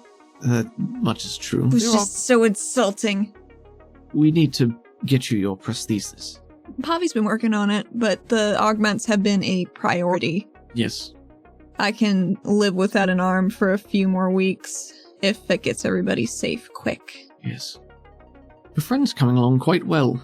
I know she is. Did she make a ruckus? Like I asked her to. It might have worked, even, except I knew you were coming. She looks over at Lepaco and shakes her head. Shrugs with a smile. You know, Roth did give me a job that wasn't a lie. Are you allowed to tell us what your big job is, or is that hush-hush, you know? Oh, you know, he just got me investigating grandfather and why he's voting the way he's voting, and I know why he's voting the way he's voting. Found that out, so now I'm in a cover-up. I'm in a big ol' cover-up. Because Roth can't find this shit out. Your grandmother is very interested in that. What did you find out, dear? Are we super safe in here? Oh, yes, of course. I figured, but it seems dumb not to ask. Probably the safest place in the city in terms of speaking openly. The mine explosion was an inside job. Someone from AleraCorp. All those people. They'd been threatening him for a while, and he didn't think they could do it, and now they'll do it again. They'll do it again, and it'll be worse, and the whole city might go up if he doesn't keep giving them footholds. That's a lot to drop on one man. With no net to help him. And he's got that purple in his brain, and I told him about mine. So now I assume somebody knows. Yep. She listens through all of this, her expression, again, far away, but she's just sort of nodding slowly as you say this. Athena keeps walking back and forth faster and waving her hand about. Her hair starts to fluff up a little bit as she does with electricity. Static build up, yeah. A little frustrated. Well, I never knew that for certain, but I always thought it might have been a possibility. Your grandfather changed substantially after that incident. I always thought that it was just general guilt, which certainly doesn't help. Obviously it is that. He never spoke to me of it. He feels like he can't, but he can't know that anybody else knows except for me, because I caught him in a dirty alley crying after we were both shot at.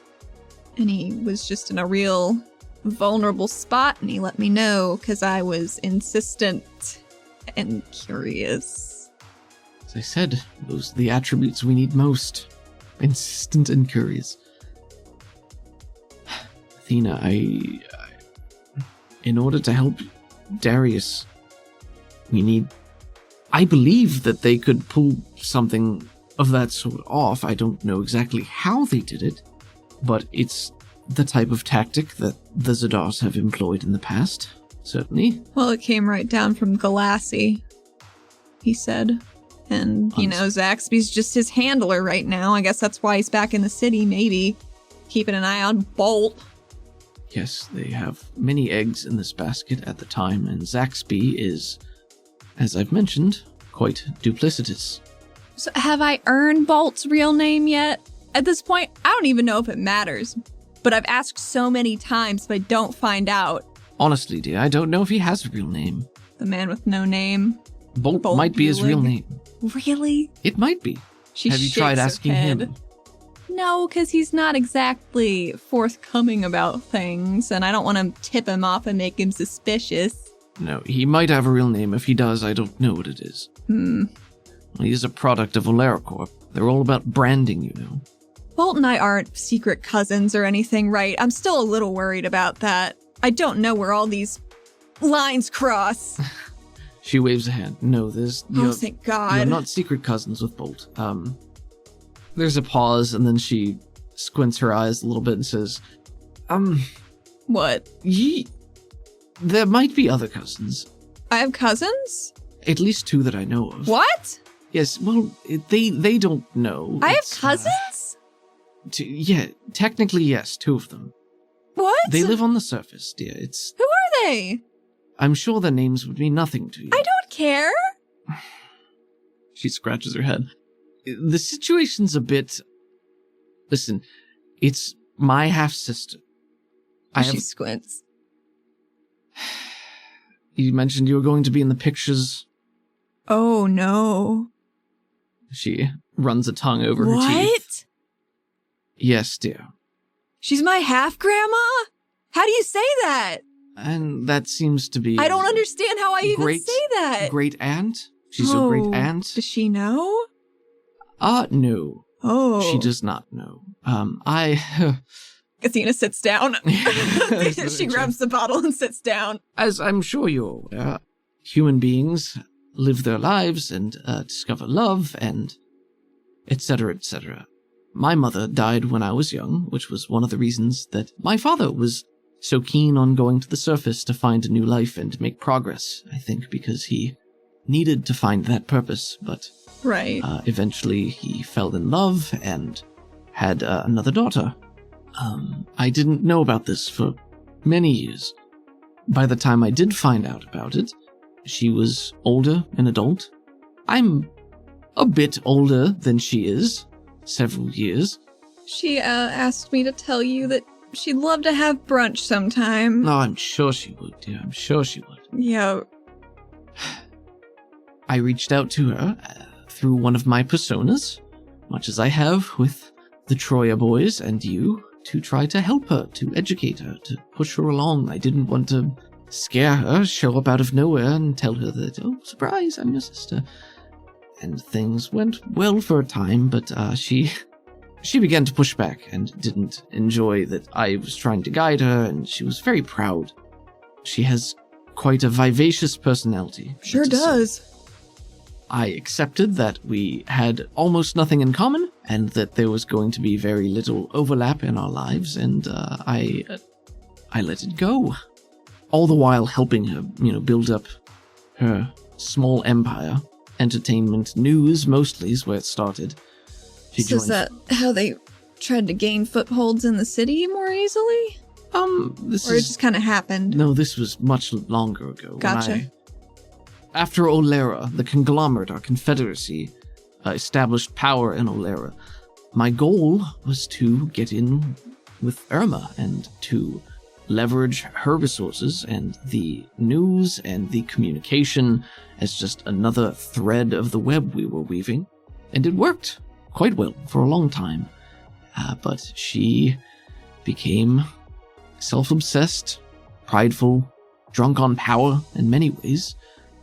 Didn't understand how much I had done to assist her along that avenue, and by the time she had that much power, she was able to pull enough of her own strings behind the scene to no longer be dependent on me for many of those things. When it had reached that point, I didn't want to tell her that we were sisters, because it would have either been a ploy to dig my fingers in even deeper, or else I didn't trust her with my true identity. Even not telling her we were sisters. So we've never been close, but she is powerful and influential. Oh my god, I owe her a juicy IOU. I heard.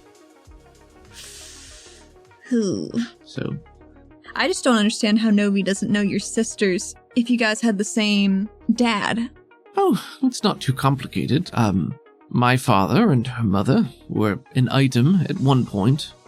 Several times over several years. I never really kept track of it. I didn't find out until years later myself. They were discreet enough that it stayed hush-hush.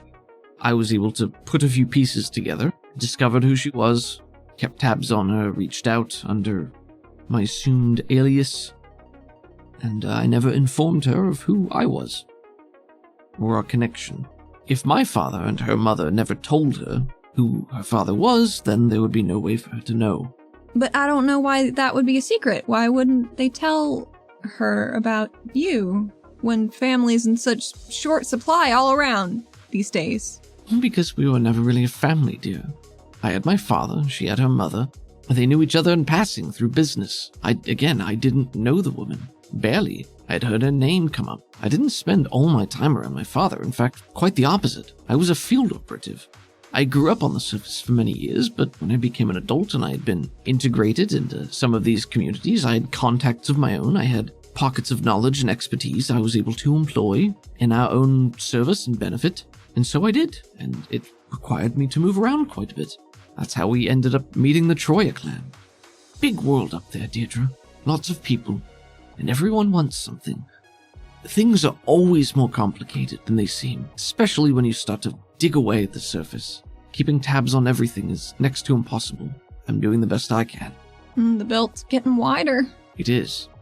And we can't be sure who else is out there, who else survived the Zero, who has technology even greater than ours. Just imagine if Oleracorp were the ones with the technology and we were trapped in here with our pre-Zero equipment. It would be disastrous. We would have not stood a chance.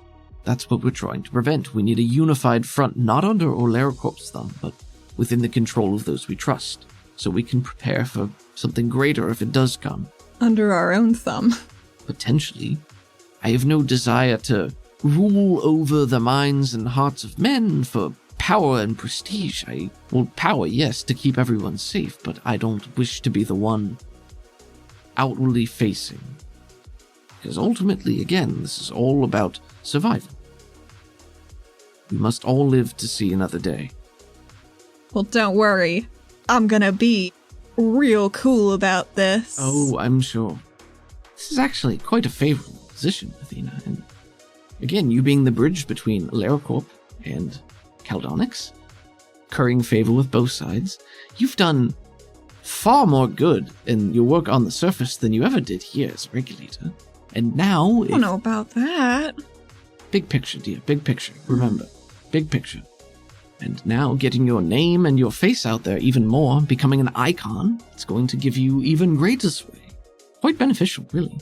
I don't know how much longer I can be effective within the regulation structure. Yes, as the plot thickens and we still don't know who we can trust. Silas is missing, Roth is desperate and clawing at my husband. All I know, he might have good reason to. I don't know. But there are many threads we need to continue pulling. I'm sure there will be more that comes up that I haven't thought of right now, but as always, if you have questions, I will answer them. The best that I can, of course. I do have a question. Yes? But it's a little more self-serving. Think you're allowed to be selfish after what you've achieved? Achieved. She waffles a hand. What did you and Zadal talk about? Because I asked him about it, and he was real weird. But in a super cute way. Oh, well, I may have needled him for some more specific details about our relationship. Oh, yeah? Like what? What his interest in you was, his intentions. He was quite addled, dear, so I would be shocked if he remembered even most of the conversation, and would hazard a guess that he's embarrassed because he doesn't remember. I might have threatened him a little bit. Oh my god. Just a small one, it's fine, but I'm sure nothing that would come as a surprise to you now. Well, I'm nothing if not famously nosy. What nice things did Zadal have to say? Anything worth, I feel like that's a nice reward for me finding your lair. I have self-esteem too. She gives you knowing but twinkling eyes. He's certainly rather taken with you, very impressed with your determination, how driven you are to achieve your goals, that you're very kind and you're funny. He thinks I'm funny? But yes, he apparently thinks you're funny. Wow. And he said that you seem very sad and very vulnerable, like you needed something. Oh no. Well, just that you were in need. You know how men can be.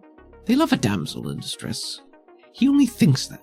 That's his fantasy, so he can feel like he's doing something. She shakes her head. He seems like a good enough sort, aside from, the addiction and substance abuse. One problem at a time. It could be quite a significant problem. I have seen the true dregs of humanity, and what humanity has become, dear. I've seen how low individuals can get, what it means to survive. You could have picked a far worse individual, and I hazard to say that Isaac is likely more damaged in his own way that might be less apparent. No, it's pretty apparent. But I think that's just because we spent, every day for the past 6.5 years hanging out, pretty much. For what it's worth, I did my best not to pry when I knew that you were close. It wasn't anything like that. It doesn't matter, dear. If it was comfort, if it made your life better, both of you, he seemed happier. I just want to be happy. I think he could be down here, but he's undocumented and lost. Probably in a tunnel somewhere in red electric death throes. Well, so he might be lost, but there will be a place for him here in the city. I had him added into the database ages ago. Oh. What, you didn't think it was strange that his moniker, the last name Russo, was the same as his grandfather's? I had wondered about that. Yes, that was my way of helping him discover who he really was, where he came from. I thought maybe eventually he would find his way to Caldonix and put some pieces together, because, of course, I didn't want to come out and tell him any more than I wanted to come out and tell you. The journey. The journey. The journey is... It's important, I guess. It is everything. I don't think I even needed to go on my journey, though. Why do you say that? Because I saw on Silas's wall, he thinks Joel might be alive. And I haven't really talked about that at all. So I ran away for nothing. I don't know where he is, if he's okay, what's going on. I don't know. He's just not here. Why wouldn't he? If he was still alive, why wouldn't he come and talk to me? I don't know, dear. I would say the simplest explanation is that he's not alive, and that you should not cling to that as hope. You let him go once. I would suggest you do so again before you develop... let him go. She has a pained expression on her face, but nods a little. Maybe it's time. No, not if I'm gonna go talk to Chappie. I suppose. Your trip to the surface, dear, is... made you the person that you are now. You would have been just as insulated, just as indoctrinated into the comfortable life here had you stayed. And I was content to allow you to live your own life. I'm really sorry for the burden that put on you, for knowing and not being able to tell anybody. I know that's kind of your thing, apparently, and she gestures at the screens with her hand. Yes, well, unfortunately, you would think it would bring us closer together as a family. But I think the wedges cleaved us far enough apart by that time that it did. Maybe for a bit it did, but in the long run, it didn't. And I could only feed so much veiled hope that they were willing to hear or accept. So, positivity, but I knew that you weren't ready to come back, and I wasn't going to force you to until it became necessary. And I don't want you to think that I haven't orchestrated your entire life. Everything you did on the surface, with some exceptions. I helped nudge things in the right way every now and then. That was my way of being a good grandmother to you. I wanted to help you in the way that I knew how, because the rest of this, the domestic life, this isn't me. This isn't what I grew up in, what I wanted. Yeah, I get that. Although Gene did teach me how to bake the other day. Did he? Yep. He's quite an accomplished baker. Didn't even know. Just happened that way. One of the things we learned how to do first on the surface was forage to make our own resources. Gene came in quite handy, didn't you, Gene? He's taking a long sip out of his wine. Man, I think she's just been filling people up. And, I've been mentioning that they've been drinking wine this whole time. Yeah. It's like small sips. Like, they're not, aside from the chugging that you guys did. Right. Tell me, dear. You said the giveaway was when I referred to Shazad as not caring for it? Was that what did it? No, there were a couple things. Like what? Tell me. When I told you about the green eyes at peak, you seemed very dialed into that. Like, how could that have possibly been? But I didn't see any cameras around. It's kind of hard to put one on the ceiling of a bubble. Well done. Also, all the screens and the fact that you have electricity I had forgotten about because, we didn't really visit a lot growing up. Also true. So I don't know if you realize you say good stock and poor stock like a lot. That's a thing that you and Thalassica both said, and that kind of helped me dial in a little bit at first. So maybe cut back on that a little bit just as feedback. She nods thoughtfully at that, but listens. You don't trust Bolt's family, which means that you're in a position to personally know his family, is kind of the vibe I got. He spent time growing up on the surface, so that's time to build up contacts. You were definitely nicer to me when we weren't around other people. A real puzzler for a little while. And then you just touched all my blood the other day. You didn't even flinch about that. You just jammed your fingers right through my armor, which is something I did not think you would be doing. Interesting. It was sort of a gamble. Absolutely was a gamble. When you came in here, I could hear you stomping around upstairs. I don't... You might have caught me off guard if Jean hadn't been with you. Yeah, do you guys have a little radio or something? Not the way you're thinking of, no. Brain radio. And she taps her head a little bit. I'm not the most accomplished psionic, but I am Vel, so I have my own natural aptitudes. One of which is communication over distance. Came in quite useful on the surface. Yeah, I bet. Occasionally, when it's appropriate, Jean and I will meet. Maybe have a meal somewhere in the city, or when you're asleep. When he has to keep an eye on you. When I'm dead to the world on the couch. Yes. Just come over and visit. Not quite what you're thinking, but we would rendezvous. I only need to be nearby to establish the connection, but then it lasts over a great distance. It can span the entire city, actually. And it's a bit of a strain, so I can keep it going for quite a while, but it's useful. Very useful. As I said, well done, dear. Well earned. But just remember, I wanted you to find me. I wanted you to put the puzzle together. So yes, at a certain point, I started to relax my guard. I don't mean for that to discount your success, merely reinforce that these are things I think about. While I'm not above error and reproach, I am a professional.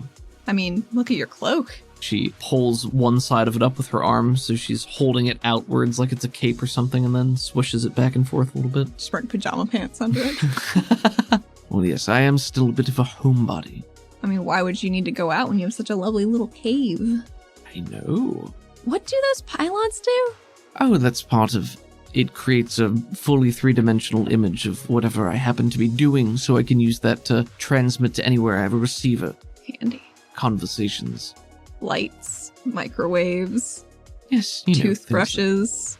Okay, really, I was just getting bored at a certain point. I could tell. I wanted to see how small I could make. These are good for espionage. Athena, these have come in very handy. You can put these anywhere. Yes, you should. And I have been. Not myself, but, take the prototypes you have them installed. What's the smallest thing you got it into? Probably the toothbrush. I was impressed. I'm glad. Sorry, I threw it away. Yeah. So were you always in our microwave? Or was that new? When I knew that you would be coming back to the city, I might have installed some Light hardware? Some additional hardware, yes. Mm-hmm. Well, but I did keep tabs on Pavi while you were gone. As you also know, I ushered her to the surface in order to help facilitate the transition for you. How long did it take you to hack into that bathroom mirror on the surface? You got that done pretty quick. That one was a bit trickier. Normally, with the places you try to contact me, I can have devices there, so it's easy to dial in on it. That one was more of a delayed response. I had an open query for my name, anyone saying my name, and it would ping me and show me where it was, and then it's a matter of working through the network to gain access. It's a mirror. It has no defenses, Right. So it was mostly the time it took to connect those dots. I just can't believe with your own fingers you typed out the word shitter. I can use voice to text if I want. It's even worse, isn't it? Or consider it misdirection. So if I'm foul and use naughty words, then you're not going to think it's your grandmother, are you? But just remember, I grew up on the fucking surface. She gives you a wry smile. Hmm. But I've also lived down here for many decades, so I had to clean things up at some point. Suppose I should consider doing the same. I'm not going to tell you how to speak, but it's useful to be mindful of the company you're in. What works, what doesn't work. How do you present yourself to others? Now that you're in the public eye more than ever, and you're going to be in the pictures, your demeanor, the way you present yourself, is even more important. Should I keep the short hair? Is it a good look? I kind of like the ponytail, but I can't comb it right now. Dear, your hair is one of your best attributes. It looks good however you have it. Novi did call it a rat's nest. Oh, yes, she has such a way with words. She hates filth so much. Well, he's repulsive, dear. He's real gross. Effective, but repulsive. And I'm sure you've determined that he is also in the employ of Oleracorp to some extent? Yeah, found out he was the one probably slipping the sports page out of Bolt's newspaper, at the very least. Well, some of the time. Oh. The lady's orders. So why was I even allowed to take him to the Shard? Because now he's definitely going to want to do it. Hey, I don't care. I can control the newspaper, because that's what she asked me to do. Can't control where you take him. Yes, Jean, that's very clever. Whoops. Listen, I think your plan's great and all, and everything's gonna work, but this could work well too. Athena's got a good idea. Lean into it. Listen, alright, so the point of Bolt Bulig is he's a bridge, just like you are. He's from the surface. He's dumb as a stump. We're positioning him to get some influence so that we can manipulate him, right? I think he was trying to headhunt me. Well, of course, because that's what his uncle wants him to do. So it's all games, Athena. It's all position and posture and pulling strings, influence. Everybody owes everybody else favors. Everybody's got a history, and some of them are worse than others. So, of course Saxby wants you in his corner. He knows who you're related to. He would be telling Bolt to try to get you on his side, and we're doing the same through you for Bolt. But I have far more confidence that you will be able to get through to Bolt, and that we can use him to undermine Oleracorp in a more realistic way. So Zaxby wants his brother gone too. Is Galassi just an entire bag of shit? Yeah, they're all bags of shit. Well, sure, they're all bags of shit. In different ways. But why does he think... I mean, you said before that Zaxby tries to stay out of the stuff, but I guess he's just another puppet master, right? Yes, he is. It's the status quo, Athena. Until some point, he was happy with how things were, what he got to do. He was able to go far afield and wield his own brand of influence to get that satisfaction, to connect dots, to build their own power base. Galassi enjoys sitting on the throne, pointing and barking orders and having them followed. They get their kicks in different ways, but they have a similar goal. Only one of them can truly be in charge. And up to this point, they've been happy to live in symbiosis, to need one another, but for whatever reasons I am not privy to, something has changed. One of them, perhaps both, has decided maybe they don't need the other anymore, and now they're turning on one another.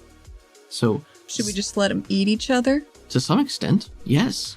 Which is why I haven't tried to interfere in a more realistic way until now. So, Galassi is not a fool. He's going to allow Bolt to run amok, because Bolt is ultimately more afraid of Galassi than he is of Zaxby. He's afraid of him? As far as I can tell. What did he do to Bolt? I don't know. Oh, God.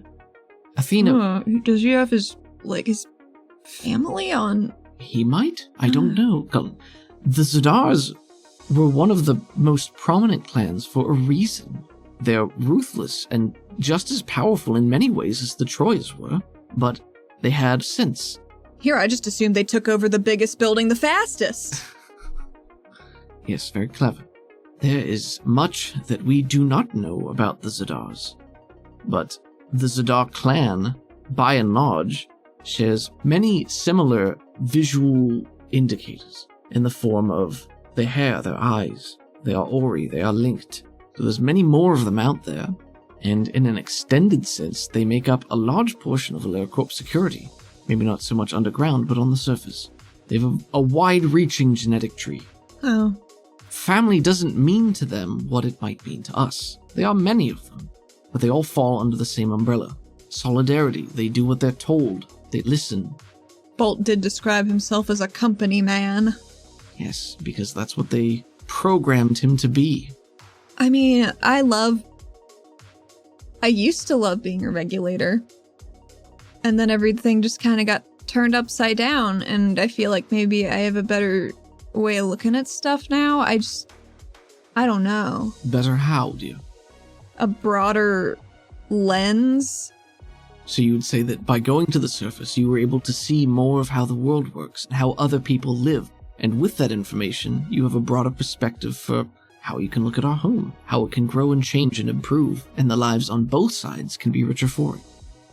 A lot of what regulation does is very questionable, and I didn't even question it before, because I didn't know, I guess. No, you mean the outright brutality? Yeah. The justice system, which often is boiled down to death or extended imprisonment in deadly circumstances. Instead of executing them, you know that we send prisoners with the Cassians into the mines to harvest resources while the Cassians defend them. I don't agree with all of it either. I don't have a perfect solution, but I do know that in order for us to make change, we have to wield power. There's only so much power we can wield in a council that has 3 members, and now it has 5. Should I keep going with regulation despite my personal misgivings? I don't know how useful I can be there if I can be all over the city, you know? I don't know. I can't just go off up to the surface if I need to do something. I work in the morning. That much is true. But there are also a lot of really important people in the Spire that I'm close to as a regulator. And I'm a wonderbolt, she says, with a half-glazed over, tired expression. Yes, quite a web that's been woven around you. Tactically, it's extremely beneficial to have you there, so that we know what's going on, but practically, Jean is still a regulator. Rebexi serves as a receptionist.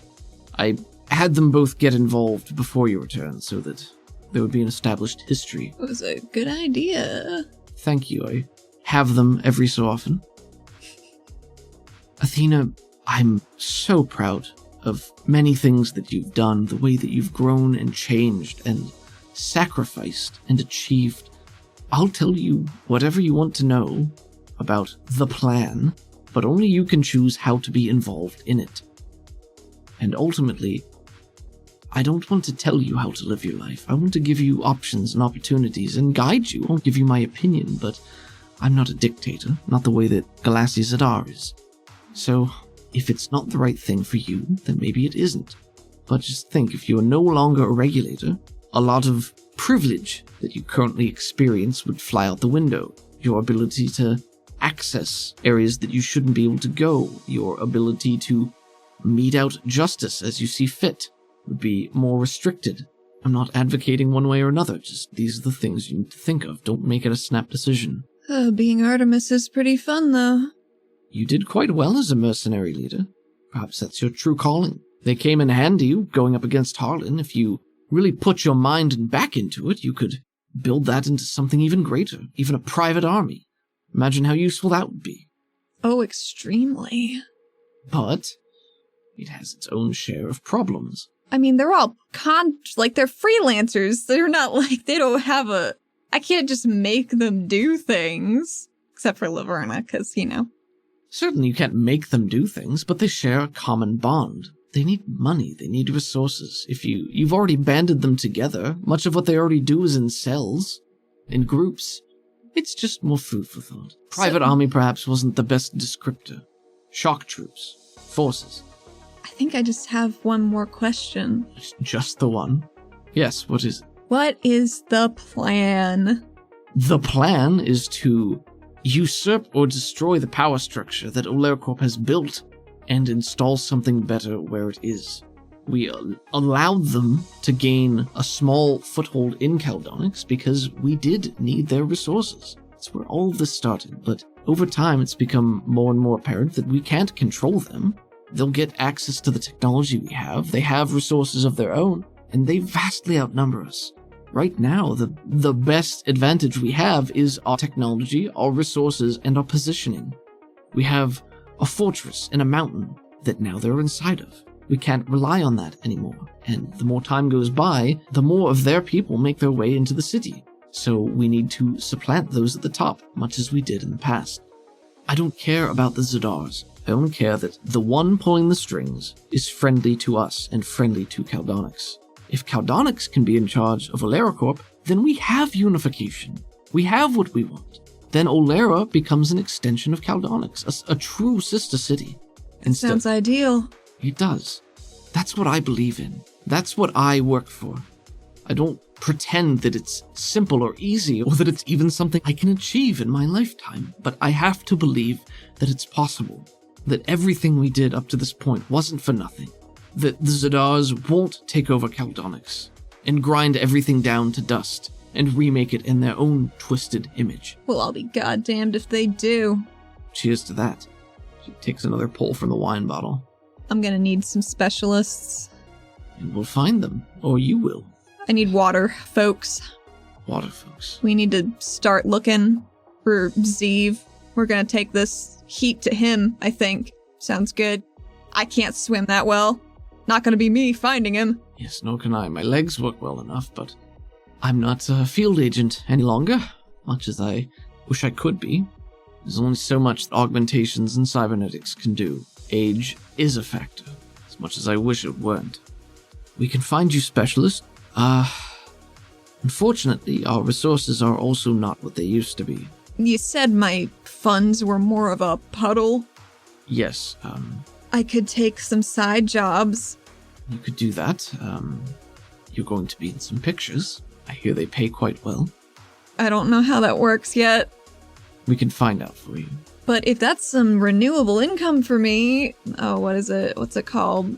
Royalties? Royalties. Imagine it could be. Again, that all depends on how much people like you. Make them love you. Make them want you. Uh-huh.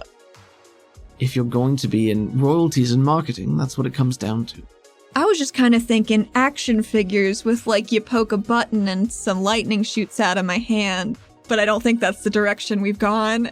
Well, I mean, that's certainly a possibility, but that still relies on people knowing who you are and wanting to purchase such a thing. Well, I mean, I am on the Wonderbolt, so Yes. I'd be surprised if AleraCorp didn't already have prototypes much tinier than their Bolt dolls. But if you're making pictures, those will be distributed topside as well. The Wonderbelts don't matter topside. People don't care about what happens down here. Movies. Everyone loves a good movie. Maybe the conversation drifts back and forth a little bit for a while until Athena says, I would like to tell Pavi about this. Her mental state is bad, thinking she's being, extorted and constantly monitored by someone who she views as a threat because she doesn't know. And her augment is firing on all cylinders because Silas couldn't even get in. She will keep this secret. I know she will. That's fine. She's earned that much herself as well, I think. She's always been a loyal friend to you, even while you were gone. She's the best. Cressida exchanges a smile with Lepaco before looking back to you. But if you can't trust your best friends, dear, then what are you even doing? Zadal might find out just by the nature of we're going into my brain later to find out stuff about the purple now that it's sort of awake again. I'm not a psionic. I don't know what info is gonna float through my brain rooms at any point. So...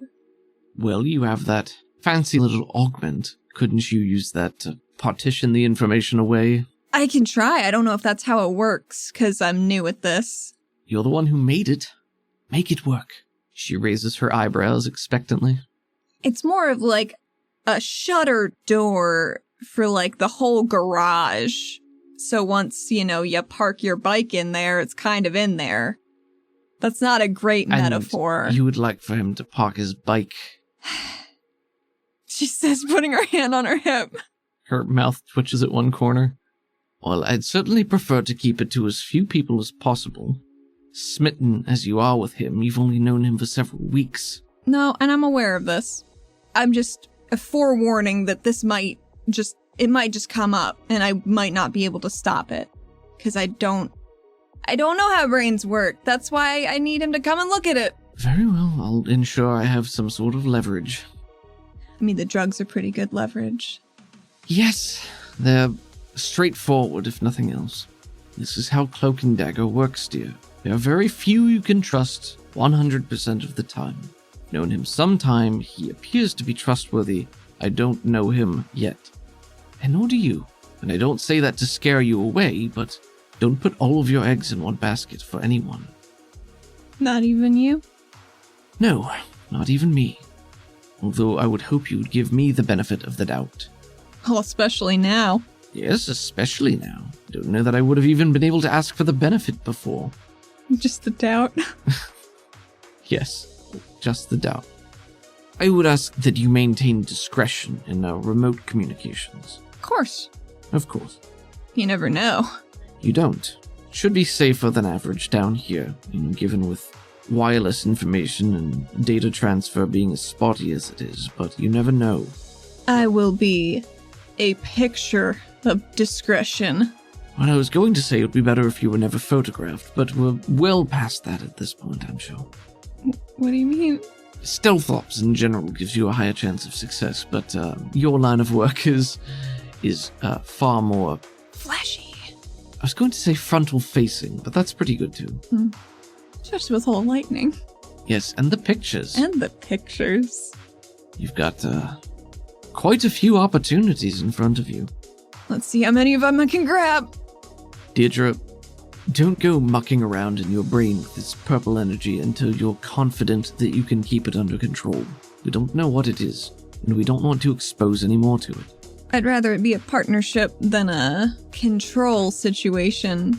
I think that's what drives people crazy, and I would really like to keep my brain as middlingly smart as it already is. Would be ideal. Maybe someday we can get it out. But it could ruin me if we do. Then, like our forefathers who settled Caldonics, we will temper and experiment with power we don't fully understand, and I'm sure it'll all turn out for the best.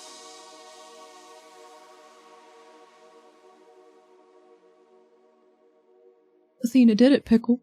She found her after all this time. After so much time, this last month. Yeah, congratulations. Sometimes a month can be several years. That's very true. Congratulations. Thank you. You did call it. You figured it out. But did you know that this week we only used Crockett for music? I did not know that. I haven't heard the final cut yet. A surprise, it's only Crockett. It's awesome. I know we can find Crockett on crockett.bandcamp.com and at Crockett80s. Where? On Twitter. There you go. On Twitter. Thank you to all of our patrons supporting us through Patreon, especially one patron in particular. Michael? Michael, yes. Hello, Michael. Hey, Thank you, Michael. I hope your month is going well so far, and I hope you enjoyed this episode. I didn't know that this is where it would happen, but it happened. Here we are. If you would like to support us through Patreon, you can find us at patreon.com/RPG for you and me.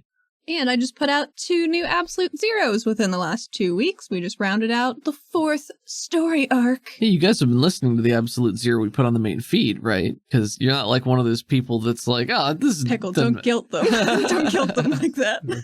It's a good show. Allie runs it for me. Follows the mercenary Boreas, who still lives life on the surface and gets embroiled in a whole separate set of hijinks. And that's not a very serious word for the situations, but I'm sticking with it. I heard through the grapevine that someone made this system. It didn't just pop out of the ether. Yes. It was made by a team of people. Yeah, wow. Like literally every other thing in the universe that is not natural, it was made by someone or someone's. And in this case, the Pinnacle Entertainment Group, who you can find online at peginc.com. Creators of Savage Worlds. Thank you guys for bearing with us as we do our 2-week between episode thing for right now. We would like to go back to once a week. We'll see if and when we can make it there, but for right now, this is working out very well for us, and it's allowing us to split our time between this and some other projects. So, what's that thing you do with computers? Defragging? That is a thing you can do with computers, yeah. I was gonna say it's like defragging a brain. I think that's, yeah. All the backed up junk that's taken up space. Temporary files. Yeah. I just did that yesterday. Delete your cookies and then feed them to me. You can feed us a digital cookie if you follow us on Twitter at RPG for you and me, or my personal Twitter at YouSeeTheHat. It's a good segue. Thank you. I liked it. When we get to 100 followers on our Twitter, which is pretty soon, I'm going to do a little commission giveaway. So stay tuned. And I guess we'll see you guys in 2 weeks there. See you in 2 weeks. We join teenaged Athena standing on the bank of the Caldonyx waterfront as the salty water laps at the shore. She breathes deep. Today's the day. She's going to be an independent adult. As we pan over, we see that there is an overlarge quarry cycle with a sidecar attached. It's plastered with all manner of bright paints and an enormous sticker on the side that says driver in training. Maybe there's also like a flashing light. Athena's drumming her fingers on her little packet of paperwork she's had to bring along with her. Nervous, leg jitters, excited. Standing next to the cycle is what appears to be a good-natured man. He's got a bushy mustache and beard, like a red auburn, big friendly eyes, and a gut to match. And he hikes his khaki pants up and he says, "Oh, you ready to get going there, kiddo?" I was born ready. "Oh yeah, well, I'm Safety Sam. Hi, Safety Sam. Hi! And you're, Ms. Deirdre." Yeah, that's me. "Oh boy, that's a nice name. Thanks. You feeling good today?" Yes, here is my paperwork. I filled it all out. Yep. "Okay, let's take a look-see here." And he reviews the paperwork with what is on his clipboard, attaches them together, waves to the bike, says, "Well, everything looks hunky-dory here, so we can get on going, and I'm sure we're going to have a really nice, safe time. My name is Safety Sam after all, so I'm going to ask you to keep that in mind while we're doing stuff out here, okay?" Of course, Mr. "Okay, Sam." Mr. Safety is my father, and he lived to be a nice, safe old age because he was so safe, okay?" Okay. "All right, let's get going." Athena's getting more uncomfortable by the second. He wedges himself into the too small sidecar, pats the frame of the bike. Says, "Yeah, get your keister on up there and we'll be on our way, okay?" She cracks her knuckles and... All right, yep, you're able to kick the bike to life. You sputter up into the air at a slow, measured, perhaps even restricted speed. Mm-hmm. Maybe Athena tries to gun it, and the guy presses a little dial on the sidecar and he says, oh, there, dial it back there. We're just going to get certified. So don't jump all crazy here." Athena's gonna fight against her instincts to go fast. "Yeah, if you want to go ahead and show me a nice 90-degree turn, that would be a good start." Should I roll piloting? Yes. I mean, it would probably be... Would it be unskilled at this point because she's just getting her license? Let me ask you. She's taking her licensing test. At this point, one would hope that they would have some sort of ability to do so, but has she been practicing? No. Go. She has not. Then yeah, unskilled. Let's Okay, so this one, because he's literally just asking you to make a turn, I'll say it's at a +2. That's nope. Oh, did you say a 90-degree turn? She says, doing a full 180. Oh yeah, we're going back the wrong way now. If you want to do another 180 and get us back on course. She taps her helmet like us. I think our connection's bad. You do another one for me. Still +2 because he's asking you to turn. No, if it's still untrained, that's it. That's okay. I'll give you 1 Benny for this one little Benny? scene. Okay. If you want to use it now, or if you want to save it for something else. This is pretty embarrassing. She wants to use it now. Okay. Whew. 8. You expertly turn on a dime again and get yourself back in the direction you had been going previously. Sorry about that, Safety Sam. Oh, that's okay, little miss.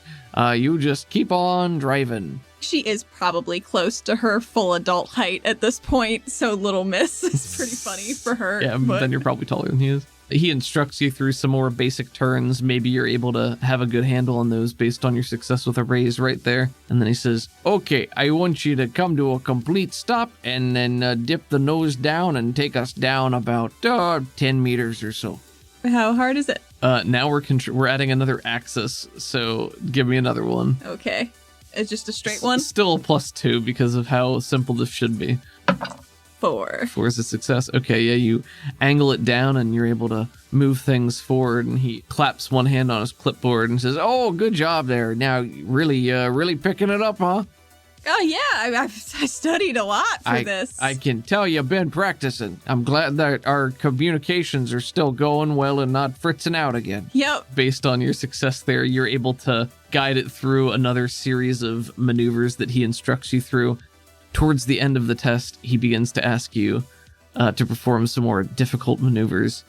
Oh, okay. We're coming up on a little cloud of these sequel moths here, so you want to make What do we sure... don't fly through them. Just move around them. Okay. Just go ahead and move around them. I'm going to ask you to make this one at a -2. Ooh, that's a 0. 0? Okay, yeah, you drive. Or a -2 if that's better for you. Yeah, so how do you mess this up? By going directly through the cloud? She fucks up the gear she's in, and it stalls a little bit. She just goes through it at a very slow pace, so they're buffeting off of them. Yeah. I'm no. So sorry. Oh boy. The dust is getting all over my helmet. Oh, don't breathe. You reappear on the opposite side of the cloud, slightly off color from all of the dust that is pattered along the vehicle. She tries to dust some off her shoulder with one hand, but then realizes she's got to be at 10 and 2. God. Not that applies because it's not a wheel, but... Sure. Oh, okay. I think it's about time we head on back there. Miss Deirdre, if you want to take us on back. She's gritting her teeth in her helmet. While we're doing that, if you want to just go ahead and make me a by-the-book barrel roll, that'd be just super. This one's going to be at a -2, so cumulative net 4 for you. God.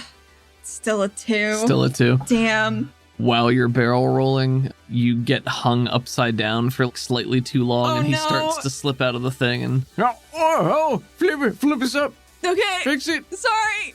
You straighten it, and you're able to make it back to land in time, and you land, and he pushes himself up and falls out of the sidecar, stands up. His top half is completely discolored from his bottom half, which was protected in the vehicle. Yep. And he just dusts himself off, pats himself as little clouds of dust fly up. She takes off her helmet straight up, so it's all staticky. Her short hair is just like a frizzy little cloud around her head. Well, you did really, really nice there for a while. Oh, good. That's exactly. Yep, that's what I was going for. And he's scribbling some notes on the clipboard, and he says, Oh, well, I got some good news for you. Yeah? You're gonna have plenty of time to practice because the next test isn't for a month or 2. No. I'm sorry, Deirdre. You need to have better control over where you're going on the vehicle. You know, traffic isn't too bad in the air, but you can't be flying through clouds of moss like that. I understand, Mr. Sam.